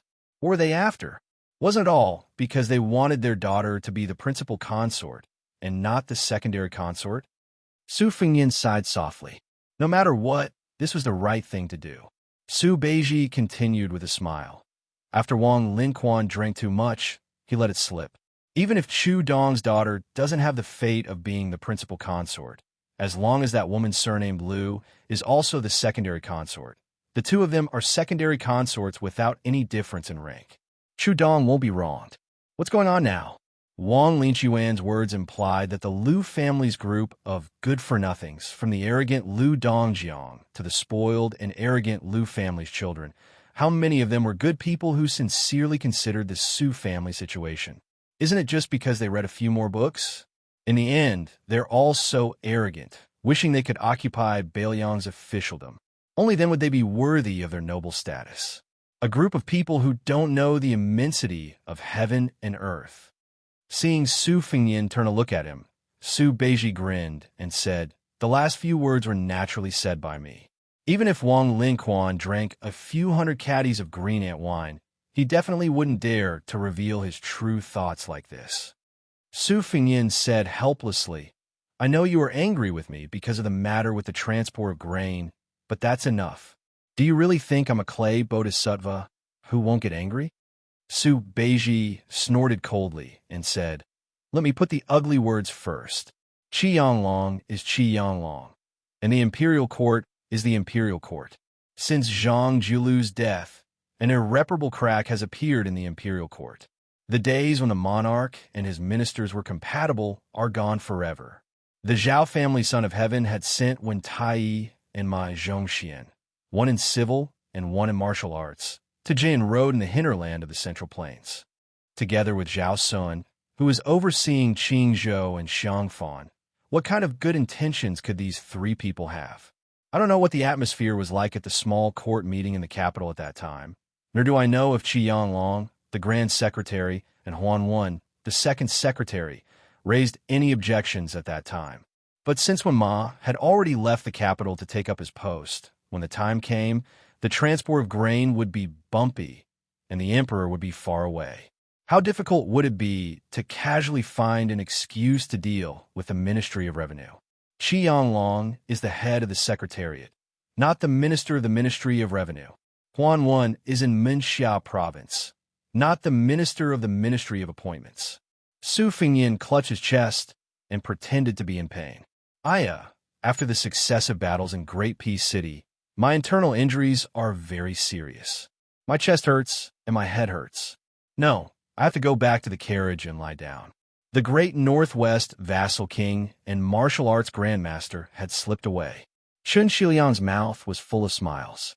Su Beiji turned his head and laughed coldly. If you have the ability, then lie down all the way to the new city outside the pass. After Su Fengyin ran away, there was a moment of silence.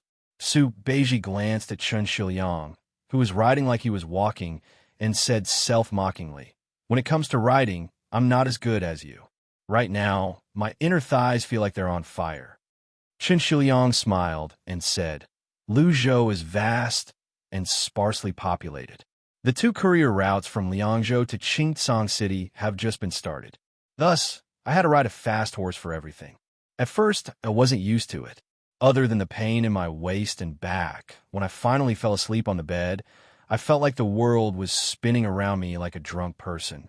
I was clearly lying down, but it still felt like I was moving up and down on the back of a horse. It was very torturous. But now it's different. Even if there's nothing going on outside the city, if I don't ride a horse for a few dozen li, I feel that something is wrong. Su Beiji's expression was indifferent as he said softly. After going to the capital, that fellow seemed to have untied a lot of the knots in his heart. In the past, he definitely wouldn't make empty promises. Most likely, he does have some confidence in the next battle of Liangmang. Since that's the case, why don't we think of things in a positive direction? For example, Luzhou is already part of Beiliang's territory. The better the world is, the higher Luzhou's position in Beiliang will rise. Perhaps in the future, a 5th or 6th zhou will be established in the vast western regions. As the bridge between Beiliang and the western regions, Luzhou will definitely be in high demand.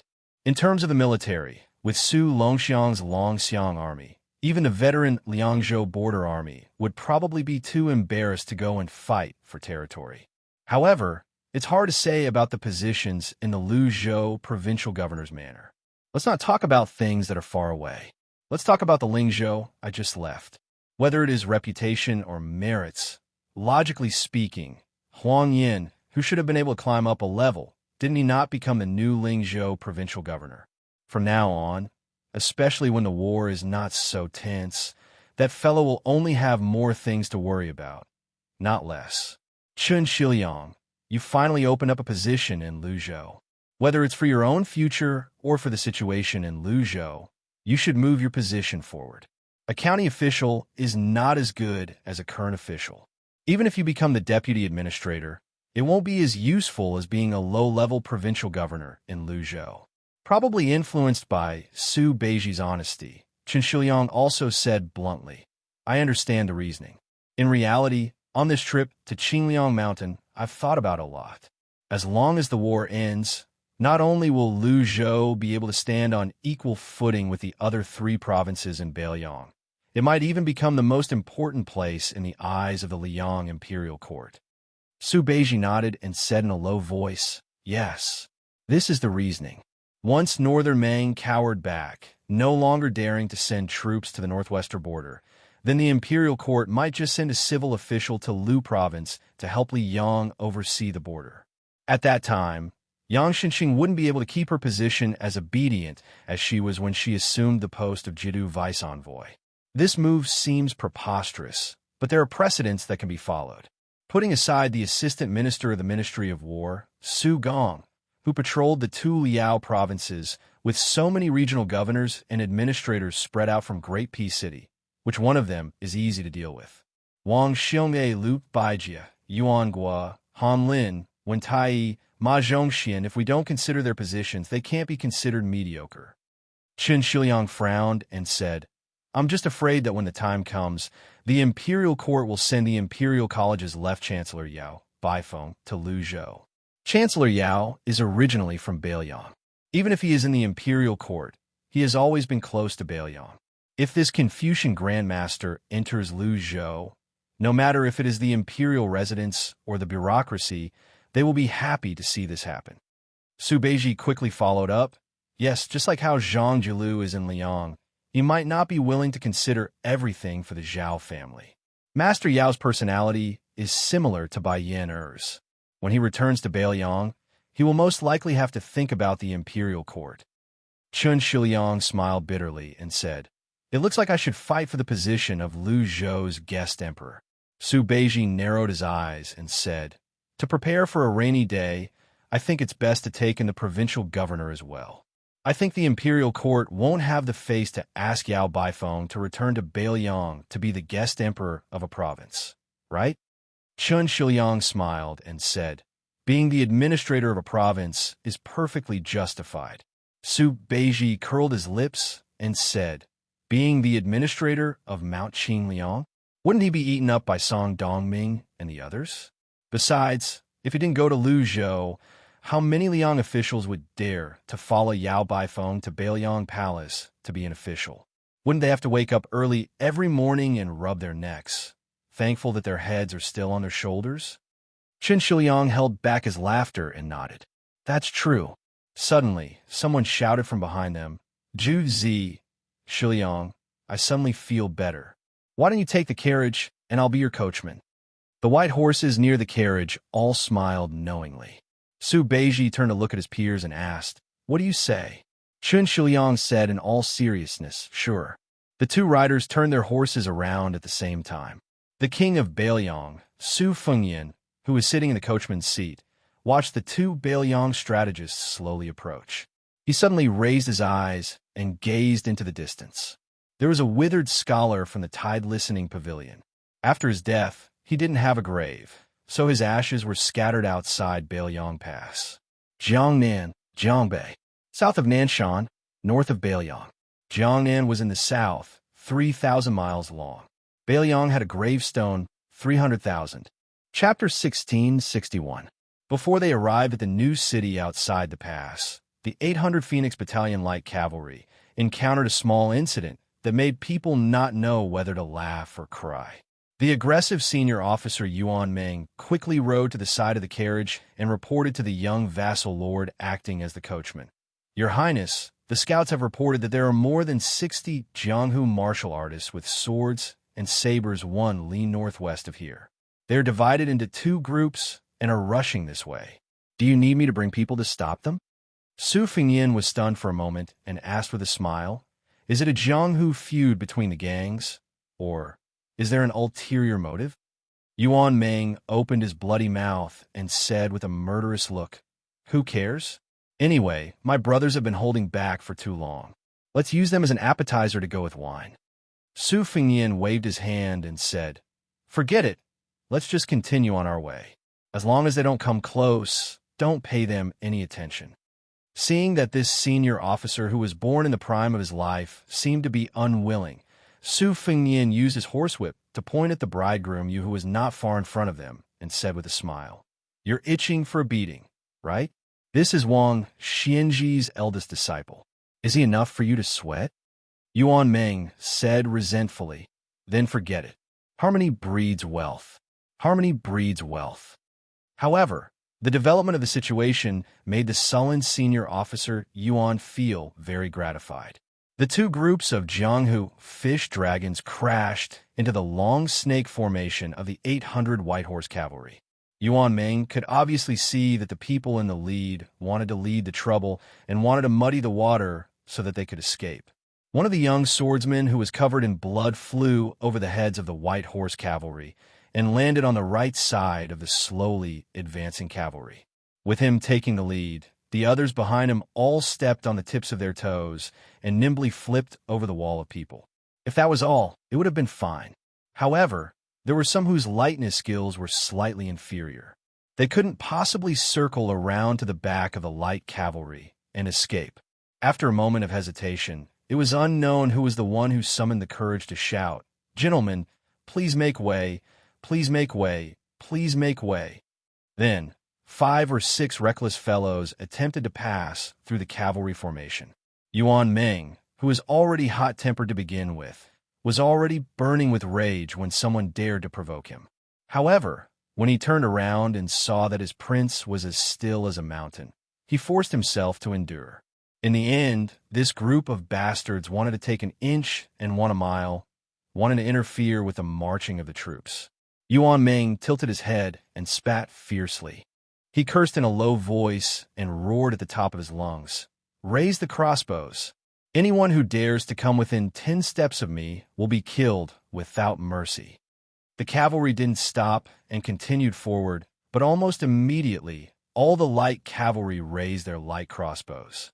The crossbow bolts shone brightly under the sunlight, sending chills down the spines of the Jianghu people. The Jianghu people charging at the very front were so frightened that they stopped in their tracks. They didn't move at all and didn't even dare to breathe loudly.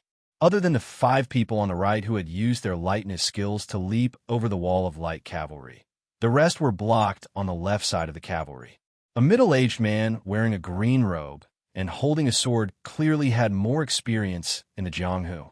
Not only did he indicate to the people around him not to act rashly, he also turned his arm behind his back at the first instant and adopted the posture of carrying a sword on his back to express goodwill to the cavalry. He looked at Yuan Meng, who looked the most like a general, and said in a clear voice, "General, I am Zhang Rongqian of Nanzhao's Taibai, Sword Grandmaster. I am currently pursuing 12 unscrupulous criminals with my Jianghu companions. If I have offended your carriage, please forgive me." The Feng Battalion Commandant, who had respectfully called someone general in front of the king of Bailiang, immediately blushed. This flattery had completely hit the horse's hoof. Yuan Meng angrily rebuked, "F*CK, you're general. I'm only a 6th-level commandant. You put oil on your mouth. With one look, I can tell that you're not a good person." The middle-aged, scholarly swordsman who called himself Zhang Rongqian of the Taibai Sword Grandmaster was somewhat embarrassed. In the end, the Jianghu was all about face. More than 60 Jianghu people had perked up their ears to listen, but in the end, he was scolded by the cavalry commandant who didn't know how to appreciate his kindness. As a Jianghu leader who could rank among the top 10 in the Jianghu world of Nanzhao, no matter how good he was at cultivating his body and mind, he didn't have the willpower to stick his hot face to cold butt. However, facing a cavalry army of nearly 1,000 people, and one that looked like the elite and valiant Bailiang frontier army, Zhang Rongqian, as a person who had crossed the river, didn't have the guts to compete with the local tyrant, especially in Bailiang's territory. No matter how good Zhang Rongqian's martial arts were, even if he had 3 heads and 6 arms, he wouldn't be able to cut vegetables. Therefore, Zhang Rongqian only kept a cold face and didn't retort. An old man in embroidered clothes who had been bitten by Zhang Rongqian and hadn't been able to jump over the light cavalry wall was still fiercely arrogant, even though he was seriously injured and had a bloody hole in his waist. Right now, with his back to the cavalry, he was facing more than 50 Jianghu enemies and said gloomily, "Zhang Rongqian, you're the #1 hypocrite in Nanzhao who pretends to be righteous and deceives the world. You have a nerve to call us bad people. Our young master has only exposed your old history of killing your brothers and stealing secret manuals to get to the top. If you really have the ability, then come and kill us." A graceful woman in snow-white clothes holding a bright red peepus said softly, "Evil and crooked ways. No matter how glib your tongue is, everyone has the right to punish you." The old man who was covering the wound on his waist sneered and said, "Oh, Fairy Lu of Huainan Dao's Misty Mountains Daheng Peak has spoken. Ha! It's only because time is unforgiving. Otherwise, when this old man was young, I would have slept with at least 30 of you on my bed, if not 50. As for your master, Fairy Flying Cicada, that old hag who likes to show her face in public because of her youthful appearance, this old man didn't even look at her in the past. Didn't she rely on her short-lived relationships with several old men to occupy the last position among the 18 people on Mount Huey's Great Snow Plateau? Does she really think she's that great? Xianyuan Qingfeng killed our sect leader. We hate him, but in the end, we still respect him. He relied on his true ability to kill 6 masters, including our sect leader. But what do you bastards think you are?" Yuan Ming laughed and suddenly didn't want to rush the Phoenix Battalion to chase them away. The white fairy holding the peepin narrowed her eyes and said in a low voice, "Demon King Fuhai, you're courting death." The old man with blood seeping out of his fingers shook his waist and said with a wicked smile, "So, you're looking for this?" Zhang Rongqian seemed to have been staring at the movements of this leader of the demonic path, but the corner of his eye had been paying attention to the movements of the cavalry.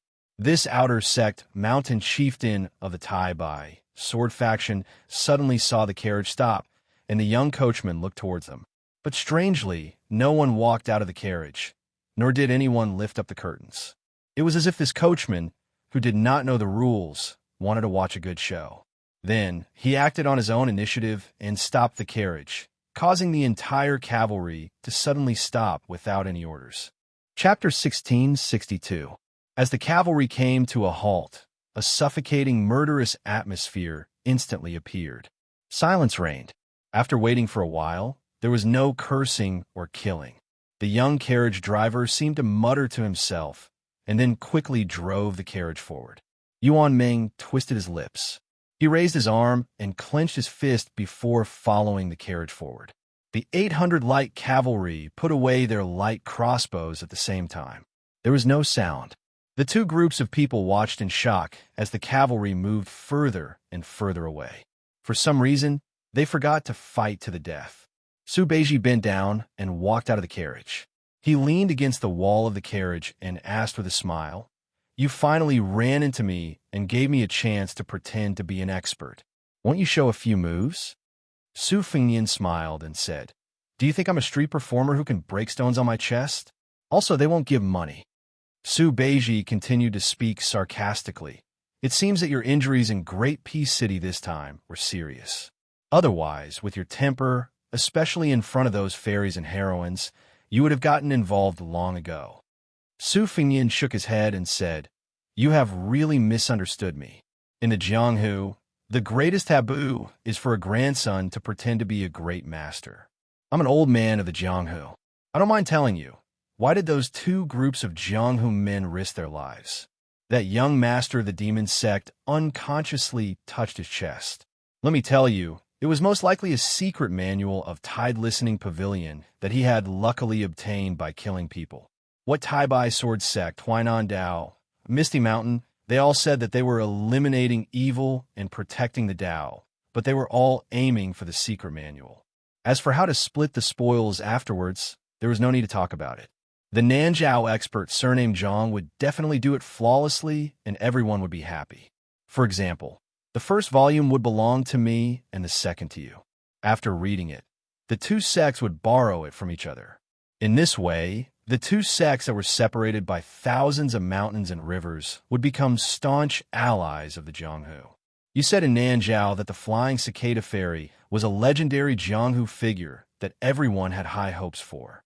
I said in Misty Mountain that your Tai Bai sword sect was actually not inferior to the Dongyue sword pool. Everyone would gain face. Maybe a few elders will sit down and make peace, and then let the two young talents of their respective sects become immortal companions. It will be another great story, and they will boast about it for several years." Su Beiji gave him a thumbs up and clicked his tongue. "Your Highness, you're really good. You're really good at this." Su Fengnian was silent for a moment before he smiled. "That's how the Jianghu is. I can't say whether it's good or bad, but it's a pity that it's too similar to Jianghu." Su Beiji sighed. "According to what you said, there is no place in this world where there is no Jianghu." Su Fengnian, whose back was facing Zhu Zi, nodded and said, "I guess so." As they approached the new city, there were more and more groups of Jianghu people. Her background was somewhat similar to Zhang Rongqian's. They were both the first to follow Xianyuan Qingfeng to the western region to kill demons. In the end, after the purple-clothed woman killed so that there was no one left to kill, she instigated the righteous Jianghu people to join the army at the Beiliang border. After that, she disappeared without a trace. Most of the older Jianghu heroes did not really come to the border. Most of them were in Liangzhou or Lingzhou, traveling the mountains and rivers while practicing martial arts. Otherwise, they would try to get in touch with the Fish Dragon Gang, which was one of the top 10 gangs in the world. When traveling the Jianghu, they always looked at the Buddha's face. There's a world of difference between whether they had made a name for themselves or not. Even when Su Fengnian was at the bottom of the Jianghu in his early years, he had seen a few street fights because the helpers each side called knew each other. In the end, the fight did not end, but they drank wine. The knife did not move, but the chopsticks did. The travel permits issued by the local government in Liang were not enough for these Jianghu people to go to the dangerous military towns like Huda City and Huayang Pass. Most of them stopped near the new city. Only a few people who were led by the high-ranking members of the Fish Dragon Gang could get a little closer to the border. However, enlisting in the army to kill Beimang barbarians was out of the question. They could just take it as a trip to the desert beyond the Great Wall. If they were lucky, they could see dozens of crossbowmen on white horses whizzing past. If they were even luckier, they could see the large-scale cavalry moving from the north to the south. Compared to the two groups of people who had poor eyesight, these young heroes who mingled around the new city knew more about the inside story of Bailiang under the influence of what they saw and heard. Moreover, the 800 light cavalry could be led by the 2,000 elite cavalry stationed here. How could there not be a big shot in the light cavalry? It was easy to guess with one's buttocks. Plus, this light cavalry was full of white armor and white horses. As long as one was not blind or stupid, one could guess what kind of big shot had come to this new city that Bailiang valued so much. When the white horses passed by, a bald young man suddenly ran toward the cavalry and shouted, "King of Bailiang, I'm Lu Jian of Liaodong. I want to challenge you." However, before this bald man could get close to the carriage, Yuan Meng, the only person in the cavalry who was equipped with a long spear, grabbed the shaft of the spear and slightly stepped out of the formation. With a slight shake of his wrist, the long spear spun in his hand and lightly knocked the tall young man's abdomen with the end of the spear. This bold, uninvited guest was sent flying on the spot. The strength was just right. It did not injure this person, nor did it make him swagger into the carriage. Lu Jian, whose body was bent like a bow in the air, fell to the ground on his butt. When he finally recovered, he looked at the carriage and shouted, "King of Bailiang, don't go. If you have the ability, give me, Lu Jian, a weapon that suits me." Unfortunately, the cavalry was already rushing toward the new city. Lu Jian sat on the ground and sighed. It was a pity that he could not say the heroic words that he had been preparing for a long time. "I, Lu Jian, like to drink the strongest wine, use the strongest saber, and ride the fastest horse. I, Lu Jian, left Liaodong when I was 20 years old. I have lived for 3 years and 2,000 miles. What a pity." The young man rubbed his stomach and suddenly lowered his head to secretly smile. Fortunately, the name Lu Jian would have some fame in the martial arts world of the Central Plains in the future, right? Lu Jian did not have any extra words to say, but many of the heroes standing in the distance took advantage of the opportunity to shout. It was nothing more than someone who was determined to fight all the heroes in the world, or someone who was determined to defeat all the grandmasters in the world with one sword strike. There is even someone who shouted, "My life is in my own hands, not in the hands of the heavens. If the heavens want to kill me, I will kill the heavens." The only thing that could be compared to this was probably someone who said, "Everyone in the world is unfaithful. I will kill Buddha if I see Buddha. I will kill God if I see God." On the other side of the carriage, Su Beiji and Chen Shiliang, who were sitting in the carriage, looked at each other. Could it be that the young heroes of Jianghu nowadays all had such lofty ambitions? However, it was a pity that the young king, who was one of the grandmasters of martial arts evaluation, was not here. There was someone that Su Fengyan wanted to meet. Chapter 1663. Su Fengyan and Su Yambing quietly left the team early. Under the guidance of a spy from the whisk room, they came to a slope 7 or 8 miles northwest of the new city. Occasionally, a group of crossbowmen would pass by in the distance. Compared to the past, there were 1 or 2 more cavalrymen in light armor who did not carry a cold saber or a light crossbow. These people were the Jianghu people who had been selected by the border army of Liangzhou and the Whispering Room. According to the confidential military files of the Huaiyang Pass Protectorate, more than 200 Jianghu experts from the Central Plains had been secretly recruited into the border army. This was undoubtedly a timely supplement for the crossbowmen in the border army who often died in a battle on a narrow path. After all, in the first battle of Liangmong, the northern Liang scouts had suffered a great loss. When Su Fengyan saw the figure of a man and 2 horses on the top of the slope, he did not let Su Yambing follow him. He turned over and dismounted from the horse alone and led it forward. That tall and sturdy figure that was still sitting on the ground on the hillside didn't stand up to welcome the young vassal king's arrival either. He only raised his head and narrowed his eyes as he looked at this young man who was currently viewed as a heaven-class great demon by Northern Mang. Su Fengyan loosened the reins and patted the back of the horse. The horse from Bailiang's Xianli ranch stepped lightly on the horse's hooves and went to look for horse grass alone. Su Fengyan smiled and asked, Senior, why did you come back to Bailiang this time? The old man, who was addressed as Senior, was wearing a thick and heavy mink coat. When he stood up, a series of clattering noises could be heard, revealing two thick iron chains. Hanging from his waist were two hiltless sabers with an astonishing aura. The old man stretched out his palms that were the size of praying mats and patted his buttocks. Instantly, the dust scattered in all directions. He grinned and said, "Little Sue, I heard that after you ran back from the northern Mang, your martial cultivation improved by leaps and bounds. You even killed Wang Xinji? After that, Tuoba Bodhisattva, Dong Tai, Chao Chongqing, and the other 3 great grandmasters, you also defeated them all? You're in the limelight now. I'm not convinced, so I came from Beimang and Heshi to fight with you. What do you think?" Su Fengyin looked around and then suddenly ran to the tall old man's side in a flattering manner. He rubbed the old man's shoulders and said, "Senior Chu, old immortal Chu, Master Chu, are you tired after such a long journey? Do you want to drink wine and eat meat?" The old man, surnamed Chu, calmly accepted the king of Bailiang's flattery. He did not have the domineering attitude he had when he came to cause trouble. He smiled and looked at the guy he had watched grow up with his own eyes. "It looks like you were really injured in Great Peace City. Otherwise, with your arrogance, you would have already turned against me and fought with me for hundreds of rounds." Su Fengyin said angrily, "A starving camel is still bigger than a horse. Senior, don't be so shameless.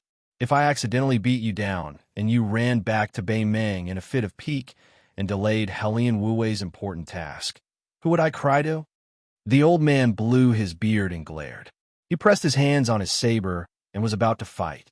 Unfortunately, the young man was shameless and allowed him to beat and scold him.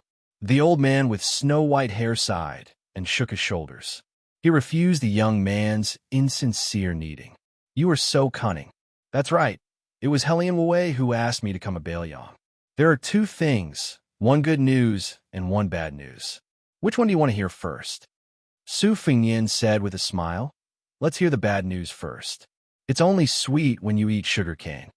The old man, who had been trapped at the bottom of Tidehark Lake for many years, said in a deep voice, "Helian Wuwei and I are both guests of the Big Idea branch of Beimang's Princess Tomb. I didn't hide it from you last time. However, so many years have passed, and we no longer care about the Princess Tomb. Even Luo Yang has gone to Mount Jilu. It's said that little idea with half-face makeup was slapped to death by Huyin Dagwan. Therefore, whether it's me or Helian Wuwei, we are both here to pay our debts. Once this matter is settled, we will go our separate ways in the future." Su Fengyin rolled his eyes and said, all right. Let's get down to business. This king has a myriad of affairs to attend to every day. What he worries about is the general trend of the world. In the end, Su Fengyin didn't fight back after being slapped by the old man. It was as if he didn't have such thoughts at all. He only touched his head, which didn't make him look very handsome. Instead, he touched a lot of fine sand. It was a bleak scene to ride a horse in the northwest Great Desert. After the old man scolded him jokingly, he stopped smiling and said with a rare, solemn tone, "This bad news isn't small at all. Have you heard of the Beimang Princess Qingwan? Her public identity is Fan Bainu. When you were still Bailiang's His Royal Highness, this woman had been flirting with Chen Jibao for a long time. In fact, to be precise, she should be called Yelu Bainu. She's a true member of the Beimang royal family. She has a feud with the old woman, surnamed Murong, for killing her father. In the past, she could only endure the humiliation to survive. Now it's different. After such a big defeat, the old woman's 2 trusted subordinates, the Taiping Commandant and Dong Zhuo, are respectively in Norland and Southern dynasties. They're not having a good time." Su Fengyin nodded and said, "This is reasonable." At that time, whether to attack Bailiang or Liao first was because they wanted to attack Gu Jiantang first.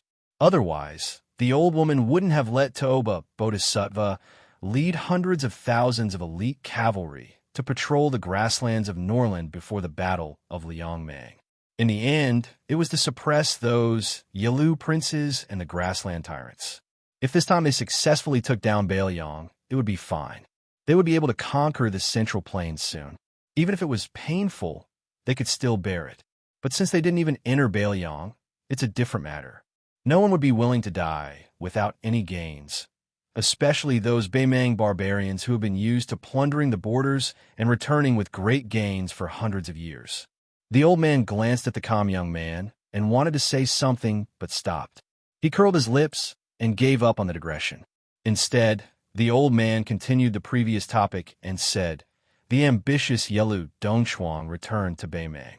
This kid couldn't have caused any trouble, but he had a good grandfather, Yelu Honkai, who had followed Beimang for 3 dynasties.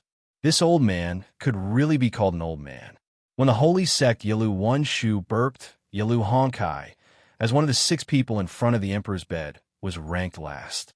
He wasn't a big shot. When Shinzong died, there were 5 people, and he was ranked 3rd. When the former emperor of Beimang was tortured to death by the old woman, there were 5 people in Beimang who were important ministers. Su Boy, do you know who they were?" Su Fingyan smiled and said, "General Yelu Shulai, a remnant of the Central Plains, Su Huainan, Tuoba Bodhisattva, and Murong Baoding." It was clear that Yelu Shulai was already quite old at the time, only able to barely obtain a seat as the leader of the Northern Mang Army's older generation. Meanwhile, Su Huainan and Tuoba Bodhisattva, one civil, one military, were both trusted aides personally promoted by the old woman. As for Murong Baoding, there was even less of a need to talk about it. One could tell just by looking at the surname. In that case, Yelu Honkai, the only trusted aide of the Northern Mang Old Emperor, had to use his own strength to shelter the entire Yelu family.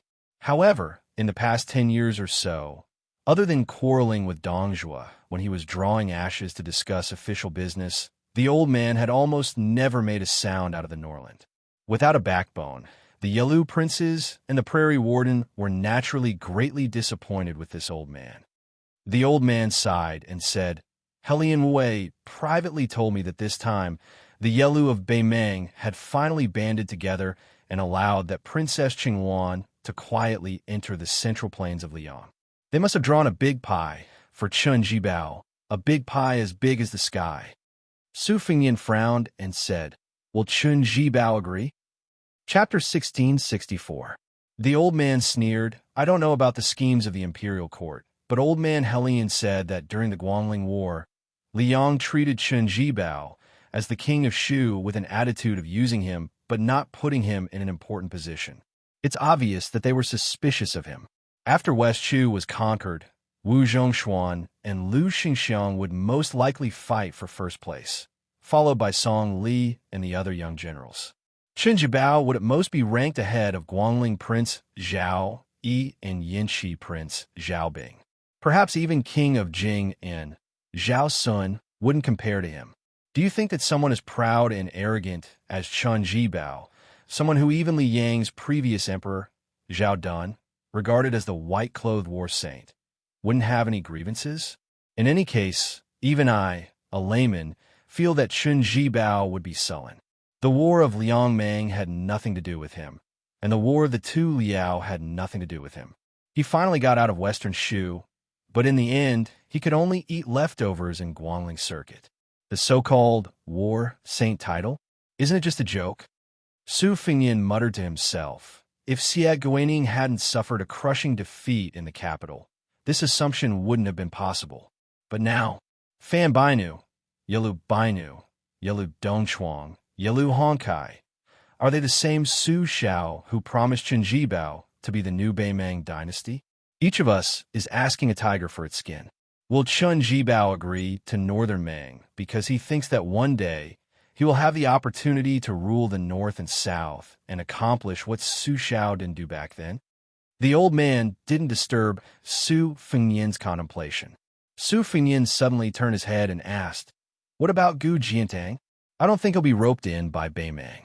Even with Wang Sui leading the Eastern Front, the chances of victory are only 50-50. Hasn't Beimang thought about how to deal with this troublesome last famous general of the spring and autumn period?" The old man clicked his tongue and laughed. "You two are indeed the old fox and the little fox.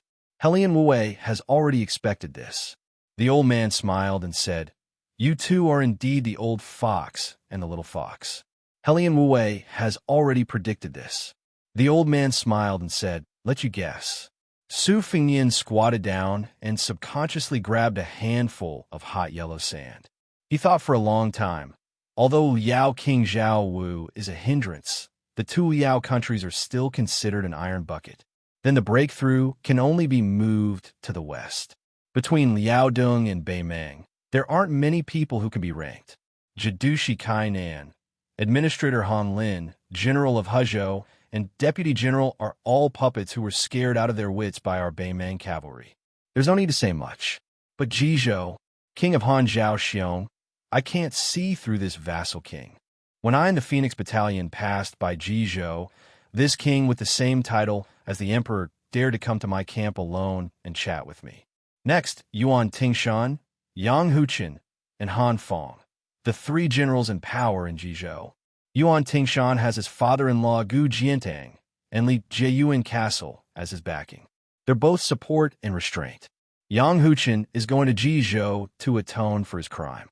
There's no need for him to be a spy for Beimeng. Han Fong, to be honest, he's a chess piece I set up years ago. He's not loyal to Liang, but at the very least, he won't betray Liang for Beimeng. The valiant Lai Han family has been fighting with the nomads in the north for 300 to 400 years. Hundreds of people with the surname Han have died. Anyone can join Beimeng, but Han Fong won't. The old man stood beside Su Fingyan and looked into the distance. His eyes were filled with yellow sand and desolation. Now that I've told you the bad news, let's talk about the good news. But I don't know if this is good news. Su Fingyan, who was squatting with his back against the wind, opened his palm. The wind blew the sand away, and he said softly, Senior, please tell me. The old man said in a heavier tone, Su Fingyan, you should know that Helian Wu is in Beimeng. He's one of the people who firmly support the old lady. This time, I'm able to pass through the border of the southern dynasty that's full of spiders and crows' fences and arrive at Beiliang without a sound. Of course, it's not because I'm capable. It's because Helian Wu and the old lady had an extremely secret conversation. There's no fourth person present except for the Imperial Peace Warrant. The old lady told Helian Wu that since the Yelu family of Beimeng dared to risk everything to cooperate with Chun Jibao, she also has the courage to ally with you, Su Fingyan. She'll pay more, as long as you agree to betray Liang. Even if you can't take a single soldier from Beiliang, she'll help you to a seat that you can't even imagine. Su Fingyan shook his head and smiled. This old woman is crazy. The old man sighed. People who are about to die are all the same. Su Fingyan was stunned. This is good news. The old man sighed. Wrong, very wrong. The last thing Helian Wu wanted me to tell you is that if you refuse the goodwill of the Beimeng Empress, Beimeng will fight to the death in the next southern expedition. Su Fingyan said indifferently, let's not talk about whether I agree or not. So many people have died in the past 20 years outside Beiliang. They've already given me an answer. The old man smiled. Whether you agree or not is up to you, Su Fingyan. I'm the one who sent the message. From now on, whether Liang Mang lives or dies has nothing to do with me. Su Fingyan stood up slowly and clapped his hands. He smiled. Why don't we fight? I've always remembered what you said all these years. No matter whether I can beat you or not, we'll talk about it after we fight. The old man said seriously, no. A senior should have the demeanor of a senior. Besides, you're injured. Even if I beat you, I'll still be suspected of taking advantage of you. Su Fingyan smiled, but didn't say anything.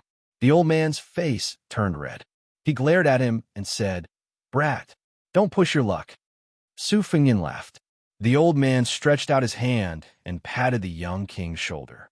He looked a little melancholy. You almost drowned at the bottom of the Tide Hark Lake for the first time. You were saved by me. Later, you would go down to the lake to hold your breath, where you would bring me food. To be honest, I watched you grow from a child to the king of Beiliang today. Su Fingyan was a little embarrassed. He said awkwardly, when I was in a bad mood in the early years, I often brought things to the bottom of the lake to tease you. I hope you don't take it to heart. The old man was speechless. Su Fingyan shut his mouth. He didn't want to rub salt on the old man's wound. The old man laughed heartily and said, "On the way here, I heard that Liang Zhanghu no longer mentions you, the high and mighty 14 Wushu judges. You're too high and unattainable. To be honest, Grandpa knows his own limits. I've beaten up a bunch of monsters like you before.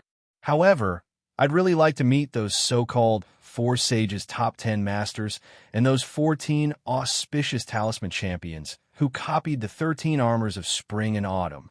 Su Fengyan nodded and reminded him, although many of them are masters fishing for fame, there are some famous masters on the list. It's better not to provoke them. For example, Xianxia Valley's Yu Groom and Bailiang, Wulin Alliance Master Xianyuan Qingfeng, Dongwest Sword Pool's Chai Qingshan, Nanjiao's number 1 Wei Miao, Nanjiang's Blade Master Mao Shulang, Dragon Palace's Cheng Baishuang. The old man's face became uglier and uglier. He said angrily, "Brat, just tell me, who can I beat?" Su Fengyan rubbed his chin and said, "You'll have to think about it." The old man was not in the mood to listen to Su Fengyan's nonsense. He got on his horse and rode 2 horses. He was about to go south to the Central Plains to explore Jianghu. Su Fengyan said with a smile, "Don't let me hear that you've just returned to Jianghu and you've already been beaten down." The burly old man sat high on the horse and said angrily, "Brat, just wait for me to kill everyone in Jianghu in the Central Plains." The old man rode down the hill. Su Fengyan suddenly looked at the old man's back and shouted, "Old man, I was able to believe in the idea I had when I was young and go to Wudong to practice martial arts because I saw you at the bottom of the lake. That made me believe that there are indeed masters in this world. There were masters and immortals in Jianghu. One person could really fight against 10,000 people. Only then could he have the chance to take revenge with his own strength." That was why Su Fengyan was extremely grateful to this old man whose shoulder blades were nailed with iron chains. This was the Jianghu senior who made him grit his teeth and persist on climbing the martial path. The old man did not turn his head and shouted, "Pretentious, if you have the ability." The old man suddenly realized that he could not say anything to attack this brat. If you have the ability to become the best in the world? This brat did not die at Wang Xinji's hands. He fought thousands of miles with Toba Bodhisattva and even fought against 2 people in Great Peace City. Jianghu was like this. When had he ever lost in court? In the end, the old man who was almost at the foot of the hill roared, "Su Fengyan, if you have the ability, then die after me. Brat, remember, when the time comes, don't forget to get me some good wine and meat." Chapter 1665.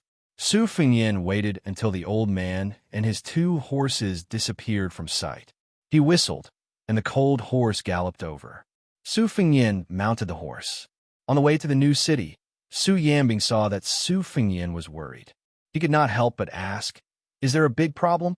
Su Fengyan smiled bitterly. "Not really. It's just that there are some unexpected things.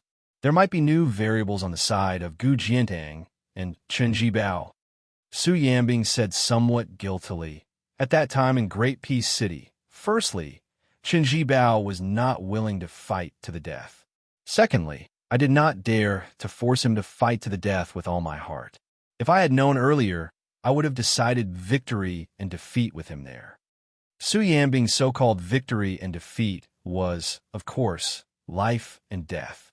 Su Fengyan turned his head and said helplessly, "Uncle Su, if you say it like that, you are really pretentious." Su Yanbing was silent. Su Fengyan said softly, "I've thought about it for a long time. There's only one possibility that can change the situation between the 2 Liao countries, and that is Yuan Tingshan's betrayal from Ji province. If it's true, this mad dog is too obsessed. He doesn't even care about the life and death, honor and disgrace of his 2 wives and 2 fathers-in-law." Su Yanbing did not have any expression of disbelief. He said calmly, "It is not strange for this kind of fence-sitter to do anything." Su Fengyan nodded. "It is true that there are all kinds of strange things in the boundless universe. There will always be some people who can do things that you cannot imagine." Su Yanbing asked, "Should I go to Ji province and kill him?" Su Fengyan shook his head and said with a smile, "No need. If he does not seek death, Han Fong and Yang Huchen, as his deputies, will not be able to take the position easily. When he is defeated and escapes, perhaps I will personally send him on his way." When the two riders were still a few miles away from the new city, several riders arrived. Among them, there was Xianxia Academy's Lu Wenbao, a loser. This scholar had been used for most of his life. After joining Su Fengnian, he went to Great Peace City and then Mount Qingliang. Finally, he was placed in a city in the western regions. With Fu Shui House as his backer, he quickly stood out among the entangled forces. At the beginning, Lu Wenbao was only used as a cover for Chao Wei's 10,000 cavalry, as well as to make it easier for him to secretly contact the 6 Jewels Bodhisattva of Mount Lanta. No one would have thought that in the Battle of Qingtsang City, Liang Meng and Lu Wenbao's trump cards would be used. Lu Wenbao's contributions could not go unnoticed.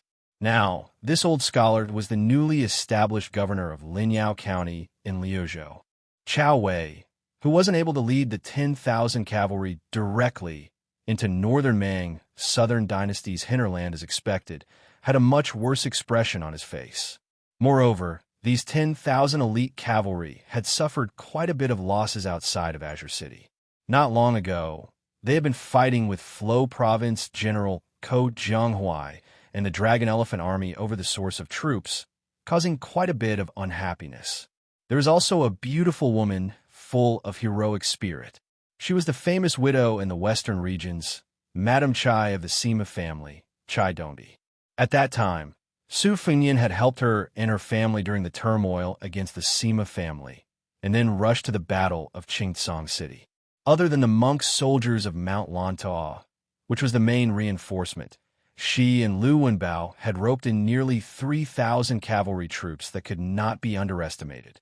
Half of them were the forces of the Sima family had urgently gathered, and the other half were the strong horse gang that Madame Chai had enticed with real money. Of course, this troop was not worth mentioning in a frontal battle, but in the aftermath of the battle, they performed outstandingly. Furthermore, this Madame Chai had taken all the rewards for this troop in the name of her family. She did not let the Bailiang Frontier Army in Luzhou pay a single copper coin. At that time, Su Fengnian and Tooba Bodhisattva were about to fight in the city. She had promised that as long as Su Fengnian helped the Sima family stabilize the situation, she and her family would do their best to fight to the death for Bailiang. Su Fengnian and Chai Dongbi probably did not expect that she would fulfill her promise so quickly. Su Fengnian also did not expect that this woman would personally lead her troops into battle. A promise was worth 1,000 gold. These 4 words were not exaggerated at all. Women could also be chivalrous. There were also many women who were chivalrous. Now that they had reunited, without waiting for Su Fengnian to speak, Chao Wei asked with a straight face, "Your Highness, if you want me to return to Luzhou to fight in that battle, I, Chao Wei, will not object. However, out of the 10,000 elite troops under my command, less than half of them are left. Can you give me a definite answer? When will you be able to replenish them?" Su Fengnian smiled and asked, "Less than half? Why don't I go and take a look? If there are a few people missing, I will personally ask the Liangzhou Frontier Army to replenish them for you." Chao Wei suddenly smiled and said, "How can I trouble your highness? I can't, absolutely can't. Right now, several cavalry units in the border army are scattered. I, Chao Wei, am not the kind of person who can't see the big picture. Just give me 4,000 cavalry units. Just 4,000. Su Fengnian said in a bad mood, "From now on, the military town of Linyao of the 3 towns in Luzhou will be under your command. At the same time, the left cavalry outside the pass can only be transferred to you for 2,000 cavalry units. I can also give you 2,000 soldier monks from the western regions to be responsible for defending Linyao. As for how many cavalry units you can raise in Luzhou, that will depend on your own ability. However, I will only give you 15,000 soldiers and provisions. You will have to deal with the rest yourself." Seeing that Chao Wei still wanted a bargain, Su Fengnian sneered and said, "Do you still want the 2,000 left cavalry?" Chao Wei was already grinning from ear to ear. He quickly wiped his mouth with his hand, trying to hide his ecstasy. 2,000 left cavalry and 2,000 soldier monks, a total of 4,000 people. especially with the unlimited right to recruit soldiers in Luzhou. This was too tempting. Su Fengyan nodded to Lu Wenbao and then looked at Madame Chai. This time, the Sima family has lent a helping hand to the defense of Xianxia City. I, Bailiang, am extremely grateful. Madame Chai smiled sweetly and reached out to tidy up her hair. She said in a soft voice, "It cannot be compared to your Highness Bailiang cavalry. No matter how much money you have, it cannot be bought. Everyone in the western regions is a fugitive. As long as the price is fair, we can sell and afford it. It just so happens that the Sima family has roots in the western regions for several generations, and the amount of money you have is considerable. However, this time, we have contributed money to repay your Highness' help. We do not owe each other anything. Does your Highness have any objections?" Su Fengyan smiled. "Of course I do not have any objections. In fact, I have taken advantage of you." Chao Wei looked at the elegant king of Bailiang, and then looked at the charming Madame Chai. He whispered, "What advantage? Where did you get it from?" Lu Wenbao coughed and turned to look at the scenery. Madame Chai's face turned red. Su Fengyan sneered. "Chao Wei, the 2,000 soldier monks are gone. There is no room for discussion." Chao Wei rolled down from his horse and hugged Su Fengyan's leg. He said with tears in his eyes, "Your Highness, the matter between you and Madame Chai, I did not see anything. I will not say half a word." Su Fengyan became angry. "The 2,000 left cavalry are also gone." Chao Wei sat on the ground and cried. "The world is not fair." Su Fengyan took a deep breath. "Quickly get out of here. Go to the left cavalry tent and ask Hezhong who for 2,000 soldiers." Chao Wei stood up in astonishing speed and jumped onto his horse. He turned his horse around and galloped away, disappearing from sight. Lu Wenbao carefully asked, "Your Highness, this humble one will also go back first?" Su Fengyan angrily said, "Get out together." Su Fengyan originally thought that with Su Yanbing by his side, they would not be alone. Unexpectedly, Su Yanbing squeezed the horse's belly and slowly passed by him. She said, "Your Highness, please rest assured. I do not see anything and will not say anything." Su Fengyan was stunned. Madame Chai's eyebrows curved as she smiled. Su Fengyan helplessly said, "Not a single honest person." Unlike when Chao Wei and the others were present, Madame Chai had already retracted her smile. Her eyes were clear as she said in a deep voice, "Your Highness, I have a request. Is it possible for our Sima clan to lead troops to the west of Lu region, the Soaring Phoenix Army town? It would be best if we could get a deputy general position." Su Fengyan asked in surprise, "Madame Chai, you won't regret it? This means that we will be tied to Bailiang. If Bailiang is defeated in the future, the Sima family will have no room to maneuver." Madame Chai nodded with a firm expression. Su Fengyan curiously asked why. Madame Chai suddenly smiled and asked, "What does your Highness think?" Su Fengyan teased, "It can't be that Madame Chai covets my beauty, right?" Madame Chai was stunned. She then smiled charmingly and said, "Your Highness, are you flirting with a good woman in broad daylight? Aren't you afraid that I will call for help? Isn't that retainer not far away? I believe that there will be death soldiers protecting you in the dark, right?" Su Fengyan's expression was normal as he smiled. "Madame Chai, don't tease me. Let's be serious."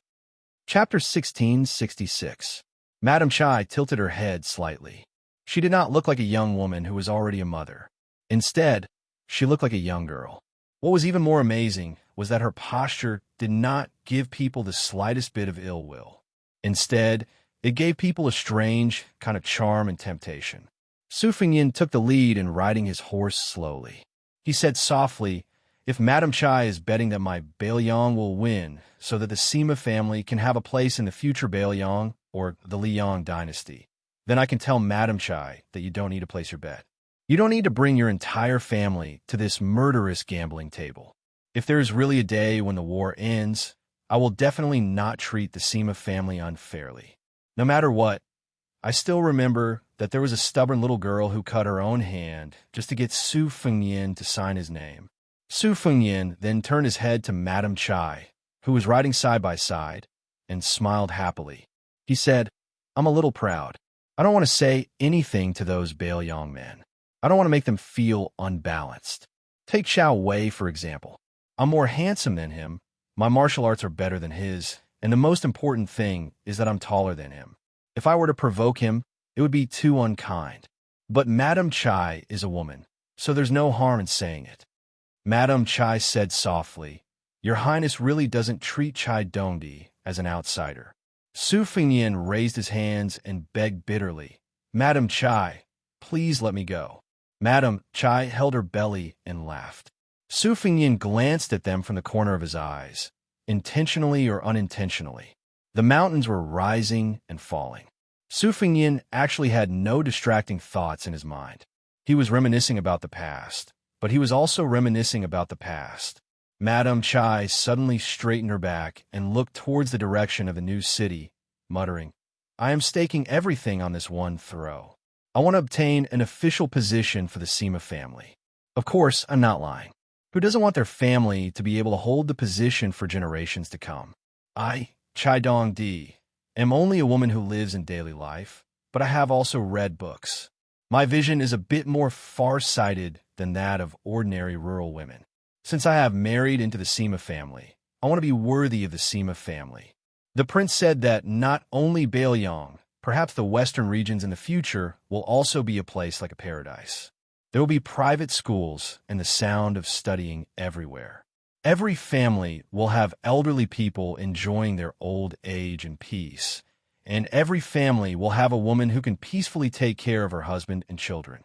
Life like this was really good. Just thinking about it makes me happy. Su Fingyan nodded. Madame Chai suddenly smiled and blinked her eyes. She turned her head and said wittily, I am a woman whose looks are passable. No matter what I think of the prince, I still want to be liked by men, especially those men who don't want to pounce on me the moment they see me. If he is always a gentleman, he will feel disappointed in his heart. Just like how the prince said that he is proud of himself, he can only say these things to some women. I can only say these things to the prince. Su Fingyan was speechless. When he was young, when he was drunk and whipped a famous horse, he only thought about how to pretend to be heroic. When he really matured, he actually went upstairs alone most of the time. There was no one beside him, and he went upstairs alone. Madame Chai looked at the young king's side profile and asked softly, Will Beimang attack Baoyang again with the power of the whole country? Su Fingyan hesitated for a moment and said, It was supposed to be like this, but now there are signs of internal strife in Beimang. The Murong and Yelu families might split. Of course, I will do my best to add fuel to the fire. However, the possibility of this is not high, and I can't have high hopes. I can only plan for the worst. Gu Jiantang took the initiative to attack earlier because he saw this clue. He was afraid that the Yelu family would take over the Beimang court and use the two Liao provinces as a breakthrough point for the army to invade the south. Otherwise, with Gu Jiantang's temperament, he would never act so quickly. Madame Chai, you have heard these words, but don't tell others. Madame Chai nodded and said, Of course, I know the severity of this matter. Su Fingyan raised his horsewhip and pointed towards the distant north. With a heavy expression, he said, After Hoda's city was captured by Dongjua, more than half of it was destroyed. More importantly, after the northern Mang's armies retreated far away, this king of the South Courtyard's 100,000 private soldiers and Tuoba Bodhisattva's elite cavalry are still eyeing covetously at the border. This is to prevent our northern Liang from going all out to repair Hoda City. In the end, once the great battle of Liang and Mang breaks out, the tug-of-war between Hoda City and the Dragon Eye Plains is destined to be very tragic. It might not lose out to Azure City. Then, with Huayang Pass as the core, the front line of Liuya and Fuling. After that, He Zhonghu's left cavalry will enter the battlefield and defend the northern part of the new city. Compared to the previous three-front battle, Beimang won't be distracted by the Gourd Gate in Yuzhou. Baoyang has already used the heads of Jingguan and Yang Yuanzhan to prove that Beimang can't leave that battlefield. In this way, not only will the smoke outside Liangzhou Pass rise, but the entire defense line in Liuzhou will also bear a heavy burden. Of course, Yozhou's General Yan Wenwan and the new commander of the cavalry, Yuan Dao, will also move to Liangzhou. This will make Beimang's army unhappy and many people will die. Su Fengyan tightened his grip on his horsewhip. Compared to my previous anger, I feel much better now. Because of this trip to the capital, I know that not everyone thinks that Beiliang's death in battle is a matter of course. There are still many people who feel injustice for Beiliang. Madame Chai said softly, "Is Beiliang content with just this?" Su Fengyan shook his head. It's not content.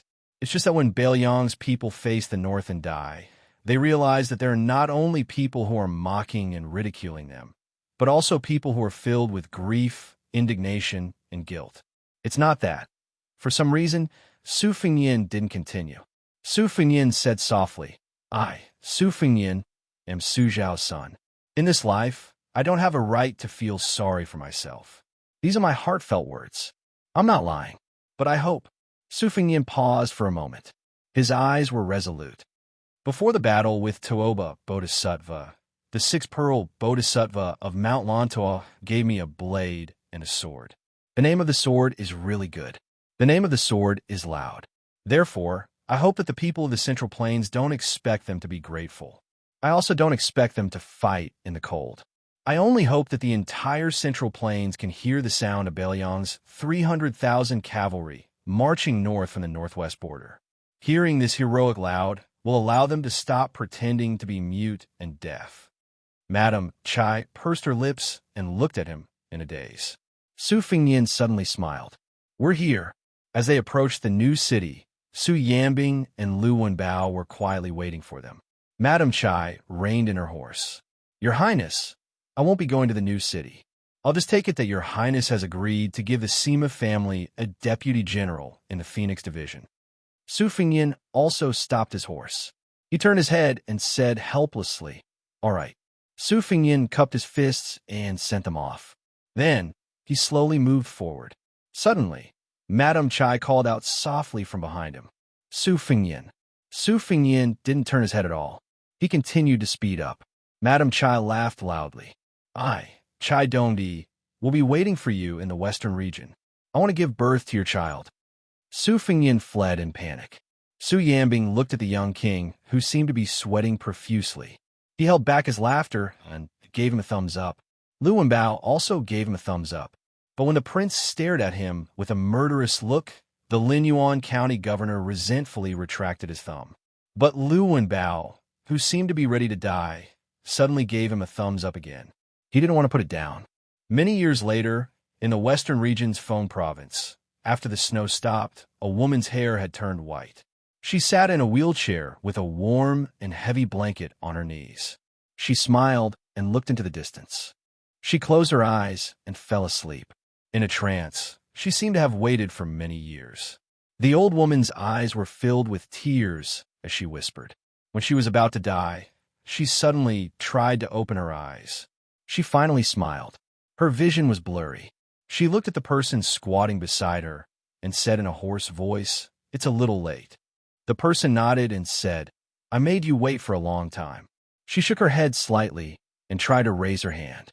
It seemed like she wanted to tidy up her hair, but she didn't have the energy to do it. So, she felt a little regretful. The person helped her gather the blanket and said softly, "Don't worry, you're still very beautiful." She lowered her head and moved her lips. He nodded and said, "Okay," she said. "Next life." She closed her eyes. "The first time I met, he was so gentle. The last time they met, he was still like this." Whether there was a next life or not, it didn't matter. On the city wall, the sun was setting. The old woman was called Chai Dongdi. The old man was called Su Fengyan. Chapter 1667. Beiliang Province's Lingzhou was worthy of being called the Jiangnan beyond the Great Wall. Other than being rich, it also had a rare scholarly atmosphere in the northwest. Therefore, in the past few years, Lingzhou was a bit arrogant when facing Liangyu and Yuzhou. The military strength of the garrison was far from being as valiant as Liangyu Province, but we have a lot of scholars here. It was a pity that after a young scholar called Chun Wang appeared in Yuzhou, the scholars in Lingzhou became a bit sickly. Even though Sun Yin could be considered a scholar who had walked out of Lingzhou 2 days ago and his highest position was the Right Chancellor of the Imperial College in the capital. Compared to Qin Xiaobao, who was in the center, he was clearly a great distance away. However, this kind of dispute could not affect a small place like Xianxia Province's Huanghua County. Huanghua County was a lower county and was located at the westernmost part of Lingzhou. Huanghua County was famous for being poor. Because it was in Lingzhou, Huanghua County appeared even poorer. Every time the county magistrate of Huanghua County went to the provincial capital and met a colleague of similar rank, it would be a torment. However, even though this place was poor, compared to Yuzhou, which did not like books and swords and spears, Huanghua County had dozens of villages of various sizes. Other than the government's voluntary school, almost every village had a private school. The wealthier villages and families even had ancestral schools. Therefore, the sound of children studying here was no less than other places in Lingzhou. Li Xian was the most knowledgeable scholar in the Li family village. He was an old man who had been to Liang's capital. However, it was said that he had failed the examination. He had traveled thousands of miles and returned thousands of miles. Logically speaking, if he had passed the examination, it would not be difficult for him to get a job in Huansha Province's government. Unfortunately, the scholars from the Central Plains had flooded into Lingzhou, and someone had taken his position as a lecturer. Li Xian was originally from a poor family and could not make any connections. It was unknown whether it was because he was angry or not, but he simply returned to his village and opened a private school. There were 7 or 8 children from his village who were studying there and could barely make ends meet. It was impossible for him to save money to buy books. Moreover, Li Xian took the initiative to recruit a few children who did not have a surname to enter the private school. Not only did he have to pay for books, but he also took care of their meals and drinks. As a result, many girls of the age in the nearby villages who originally admired Li Xian backed off under the pressure of their parents. Today, Li Xian carried a small pot of wine to the neighboring village. There were no official roads between the villages, only a small sandy path that was about 10 feet wide. When the villagers and women met Li Xian, they would respectfully greet him as Mr. Li. Li Xian would also respond with a smile and chat for a while. Li Xian arrived in front of a hut by a stream and surrounded by a fence. An old hen and a group of chicks were looking for food, pecking and pecking. When Li Xian pushed open the wooden door, he saw a familiar figure walking in the distance. He smiled knowingly and stood at the door, waiting. The old man walked slowly with a hunched back, but he was hale and hearty. In his hand, besides carrying a pot of yellow wine sealed in mud, there were also some food wrapped in oil paper. The old man was the same as Li Xian, a teacher at the village's private school. However, compared to Li Xian, he had been teaching for more than 20 years. The old people in the surrounding villages all said that this guy, surnamed Lu, was an outsider whose ancestral home was from the Central Plains. His ancestors were very noble. When he first came here, he was very extravagant and was very imposing at that time. However, after so many years, no matter how rich his family's wealth was, it was likely that he had spent it all. Or perhaps he was really old and could not straighten his back. Compared to the villagers, Li Xian knew more. There was no doubt that Mr. Lu was a remnant of the spring and autumn period. When Li Xian was traveling north, he passed by Beiliang. He should have continued north and followed the aristocratic families from the Central Plains into the southern dynasties of Beimei. However, when Mr. Lu reached Beiliang, his family was in a mess. Some died of illness, some went missing, and some went crazy. In the end, it seemed that Mr. Lu was the only one left. He survived muddle-headedly. Li Xian did not know the truth, and Mr. Lu was not willing to talk about such trivial matters. In short, he took root in Beiliang and set up a private school. Due to his eccentric temperament, rigid and harsh personality, coupled with his strange nagging, the private school had always been deserted.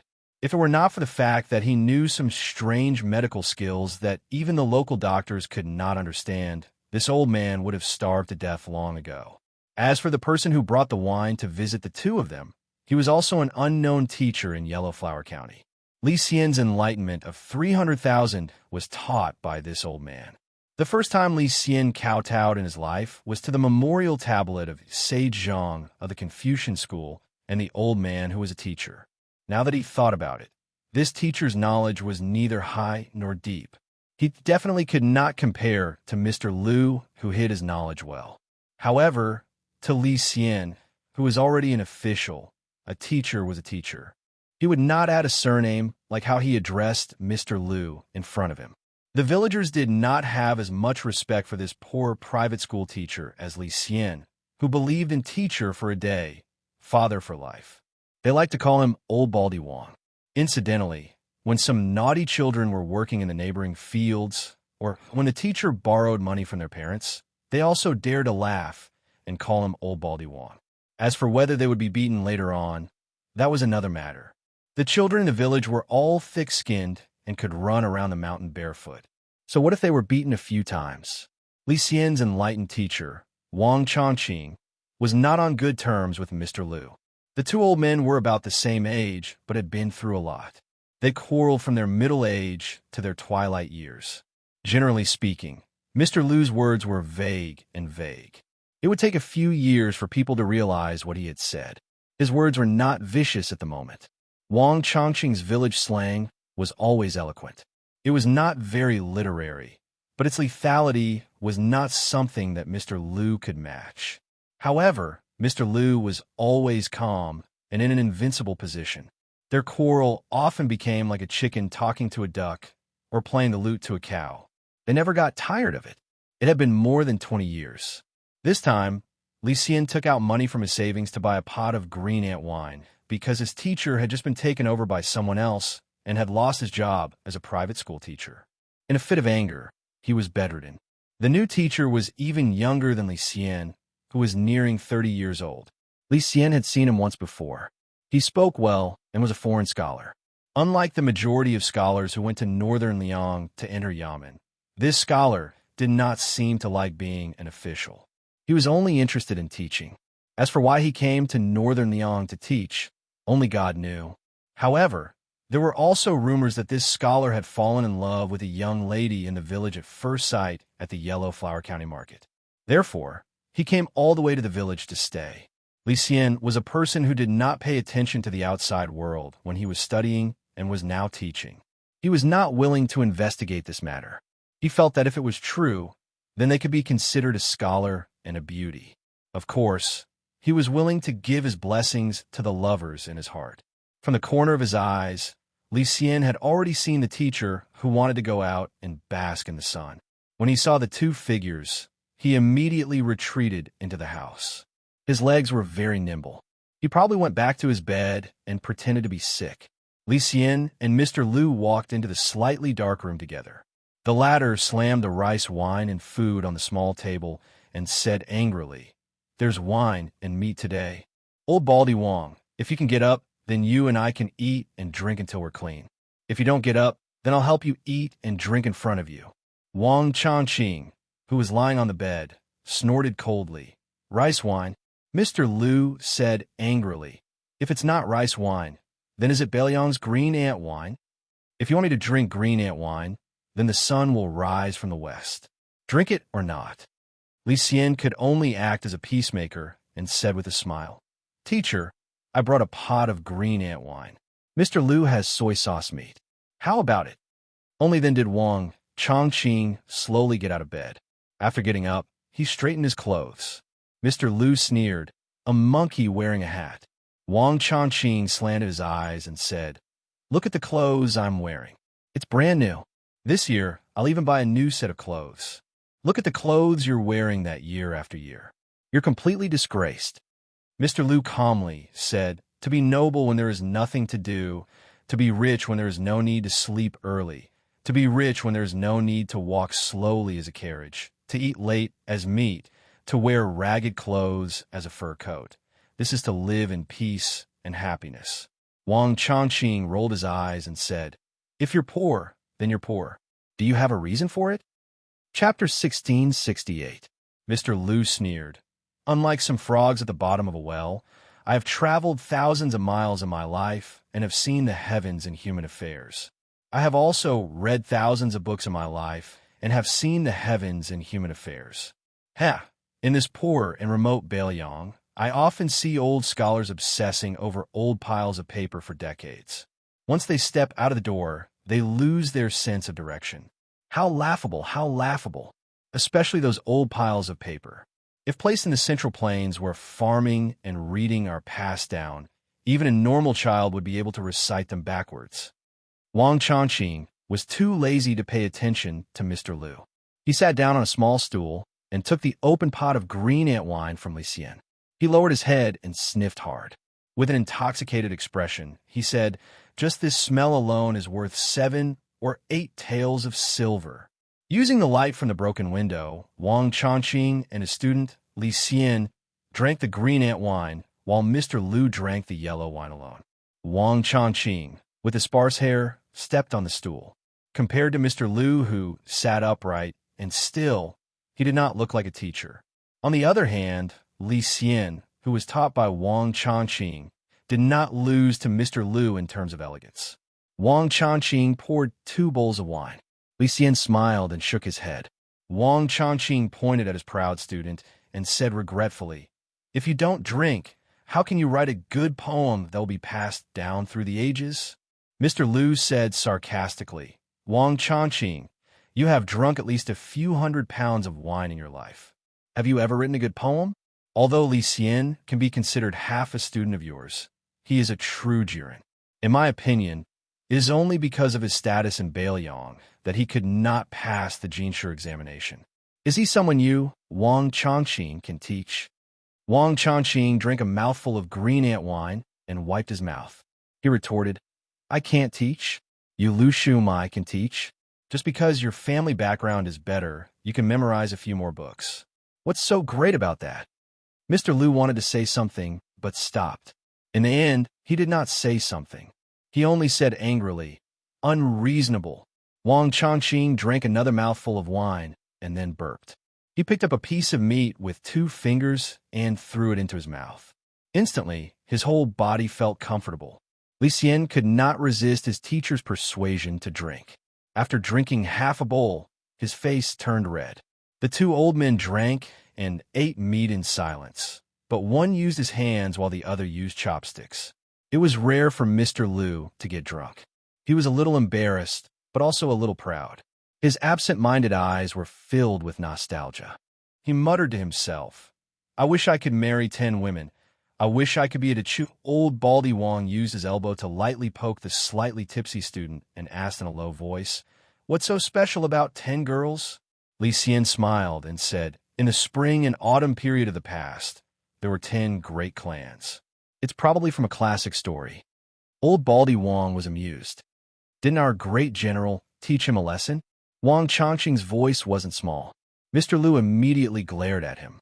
Wang Changqing drank more than half of the green ant wine and was already 70 to 80% drunk. He stretched his neck and said, "What? You're not convinced? Don't think that you can look down on Bailiang just because you're a remnant of the spring and autumn period. Do you really think that you're better than others? Humph, I've tolerated you for many years. In the past, you always said that His Royal Highness was a hedonistic son of a rich family. At that time, I was also blind to think that His Royal Highness wasn't as good as the great general and might not be able to shoulder the burden of Bailiang. That's why I followed you and scolded you. Today, if you continue to be sarcastic with me, I'll teach you a lesson. Even if I can't teach you a lesson, there's still Li Xian, my student." Mr. Liu's eyes were bloodshot. He said softly, "You think you're amazing just because you can kill people? How can there be such a logic in this world? The history books recorded that a general's success is built on thousands of dead bodies. That's not the logic of a scholar." Wang Changqing suddenly slammed his wine bowl heavily. A small portion of the green ant wine spilled out of the large white bowl. Wang Baldy, who usually went to the market to drink a bowl of wine, could drink until there wasn't a drop left. This time, he didn't care about his heartache. He said angrily to Mr. Liu, "The great general killed people like scything flax. I don't know if it's reasonable for him to let your Central Plains sink or not. I only know that from the great general to the Prince of New Liang, 2 generations of the Su family led the soldiers outside the Northwest Pass and blocked the 1 million-strong cavalry of Beimeng for your Central Plains. Taking a step back, even if the great general owes your remnant of the spring and autumn period, the Prince of New Liang and the Beiliang Frontier Army will repay this debt on behalf of the Su family this year. Zhao Shunzi from our village, Li Xian's Li Erwa from Li Xian's village, and 2 young men from your Lu Mao's village. For people outside the Beiliang Pass, but only one survived. One died in Hoda City, and the other 2 died at the mouth of the gourd. Zhao Shunzi was in his early 20s. He was the same as me, Wang Changqing. In your eyes, he was someone who wouldn't be able to achieve anything even if he studied for his entire life. But in the end, I, Wang Changqing, and you, this old bastard Lu Mao, are leisurely drinking wine here. Wang Changqing slammed his fist on the table. The 2 of us who deserved to die didn't die. The ones who didn't deserve to die are dead. Were you after? Yes, Zhao Shunzi and the others didn't die for you, Lu Mao, nor did they die for me, Baldy Wang. But can't we remember their kindness? Can't you, Lu Mao, remember the kindness of the 300,000 soldiers of Beiliang? Mr. Lu raised his head and drank a mouthful of wine. His expression was calm, but his lips were livid. He slowly said, "What's so difficult about remembering the kindness of those who died at the border? But why should I remember the kindness of the Su family? The Lu family of Dechu had more than 300 people. After Hong Jia fled to the north, only I, Lu Mao, was left. You were right about one thing. Those who deserved to die didn't die, but those who didn't deserve to die are all dead." Wang Changqing roared, "Get out of here! Lu Mao, I don't care how many of your people died back then." Mr. Lu suddenly stood up, smashed the jar of yellow wine, and strode away. Li Xian hesitated and then ran out after him. Mr. Lu's steps staggered. Li Xian wanted to support him, but was waved away. Li Xian's voice was raspy as he said, "Mr. Lu, other than the elders of this village, perhaps no one knows that my teacher's 2 sons died in battle early on outside Liangzhou Pass. Teacher's wife also died because of this." Lu Mao stopped by the stream. Li Xian gazed at the little stream. "When I went to Jing for the exam, my teacher gave me all of his savings. He said that Mr. Lu liked a set of Words of the Window LV sewn, and told me to bring a set back for you from Great Peace City. But at the time, among the people who went to Jing with us, one of them wanted to stay in Jing to participate in the exam. I impulsively gave all of my money to him in hopes that he would not be troubled by life in that capital that was hostile to Beiliang and would be able to focus on his studies. I didn't even dare to confess this matter to my teacher because when I was leaving, my teacher told me that no matter what, Mr. Lu was truly knowledgeable. You were a true scholar that he could not compare to, but you were able to teach in Beiliang for 20 years. Therefore, Beiliang owed Mr. Lu. Therefore, he, Wang Changqing, should do something." Li Xian said softly, "Mr. Lu carries the hatred of the country and family. My teacher never dares to have you forget anything." Li Xian looked around. But Beiliang, the poor and remote place in Mr. Lu's eyes, never forgets kindness, never betrays justice. Li Xian smiled. "I've never met the great general, nor have I met the new Prince Liang, but I've met my teacher, Wang Changqing. I've met Li Erwa, who went into the river with me in the early years to catch fish. I met Zhao Shunzi, who scolded me as a bookworm when I was young and beat me up. I've also met my teacher's 2 sons, and I've met my teacher's wife. Then I think, since we were born in Beiliang, it's only right that we die in Beiliang. For the people of Beiliang who have to face the Beimeng Iron Cavalry head-on, as long as the war at the border doesn't stop, it's normal for people to die every day and every year. Perhaps one day, we'll really be the ones to die. We'll still be unwilling, but we'll still be afraid. Death is one thing, because Beimeng can't let us Beiliang live an ignoble existence. And we don't want to live an ignoble existence either.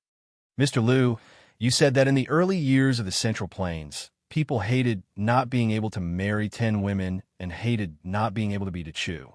Today, Liang hates not being able to be born in Jiangnan and hates not being able to live in Taiyan." Li Xian smiled carefreely. "As for me, Li Xian, I'm just a weak scholar. I only hate not being able to die in Liangzhou. The old man from West Chu stared blankly at the back of the young Beiliang scholar as he left. The old man suddenly laid down beside the stream, stuck his head into the water, and drank fiercely. Then he sat down cross-legged and laughed. Good wine. The old man turned his head to look at the young man, who ran back quickly. He must have thought that Lu Mao had taken things too hard. The old man couldn't stop laughing. On the contrary, Lu Mao had finally thought things through today. Compared to the Central Plains, whether it was the Central Plains of the spring and autumn period or the Central Plains of Liang, there weren't many scholars in Beiliang, and there were even fewer books. However, who said that there was no chivalry between the lines here?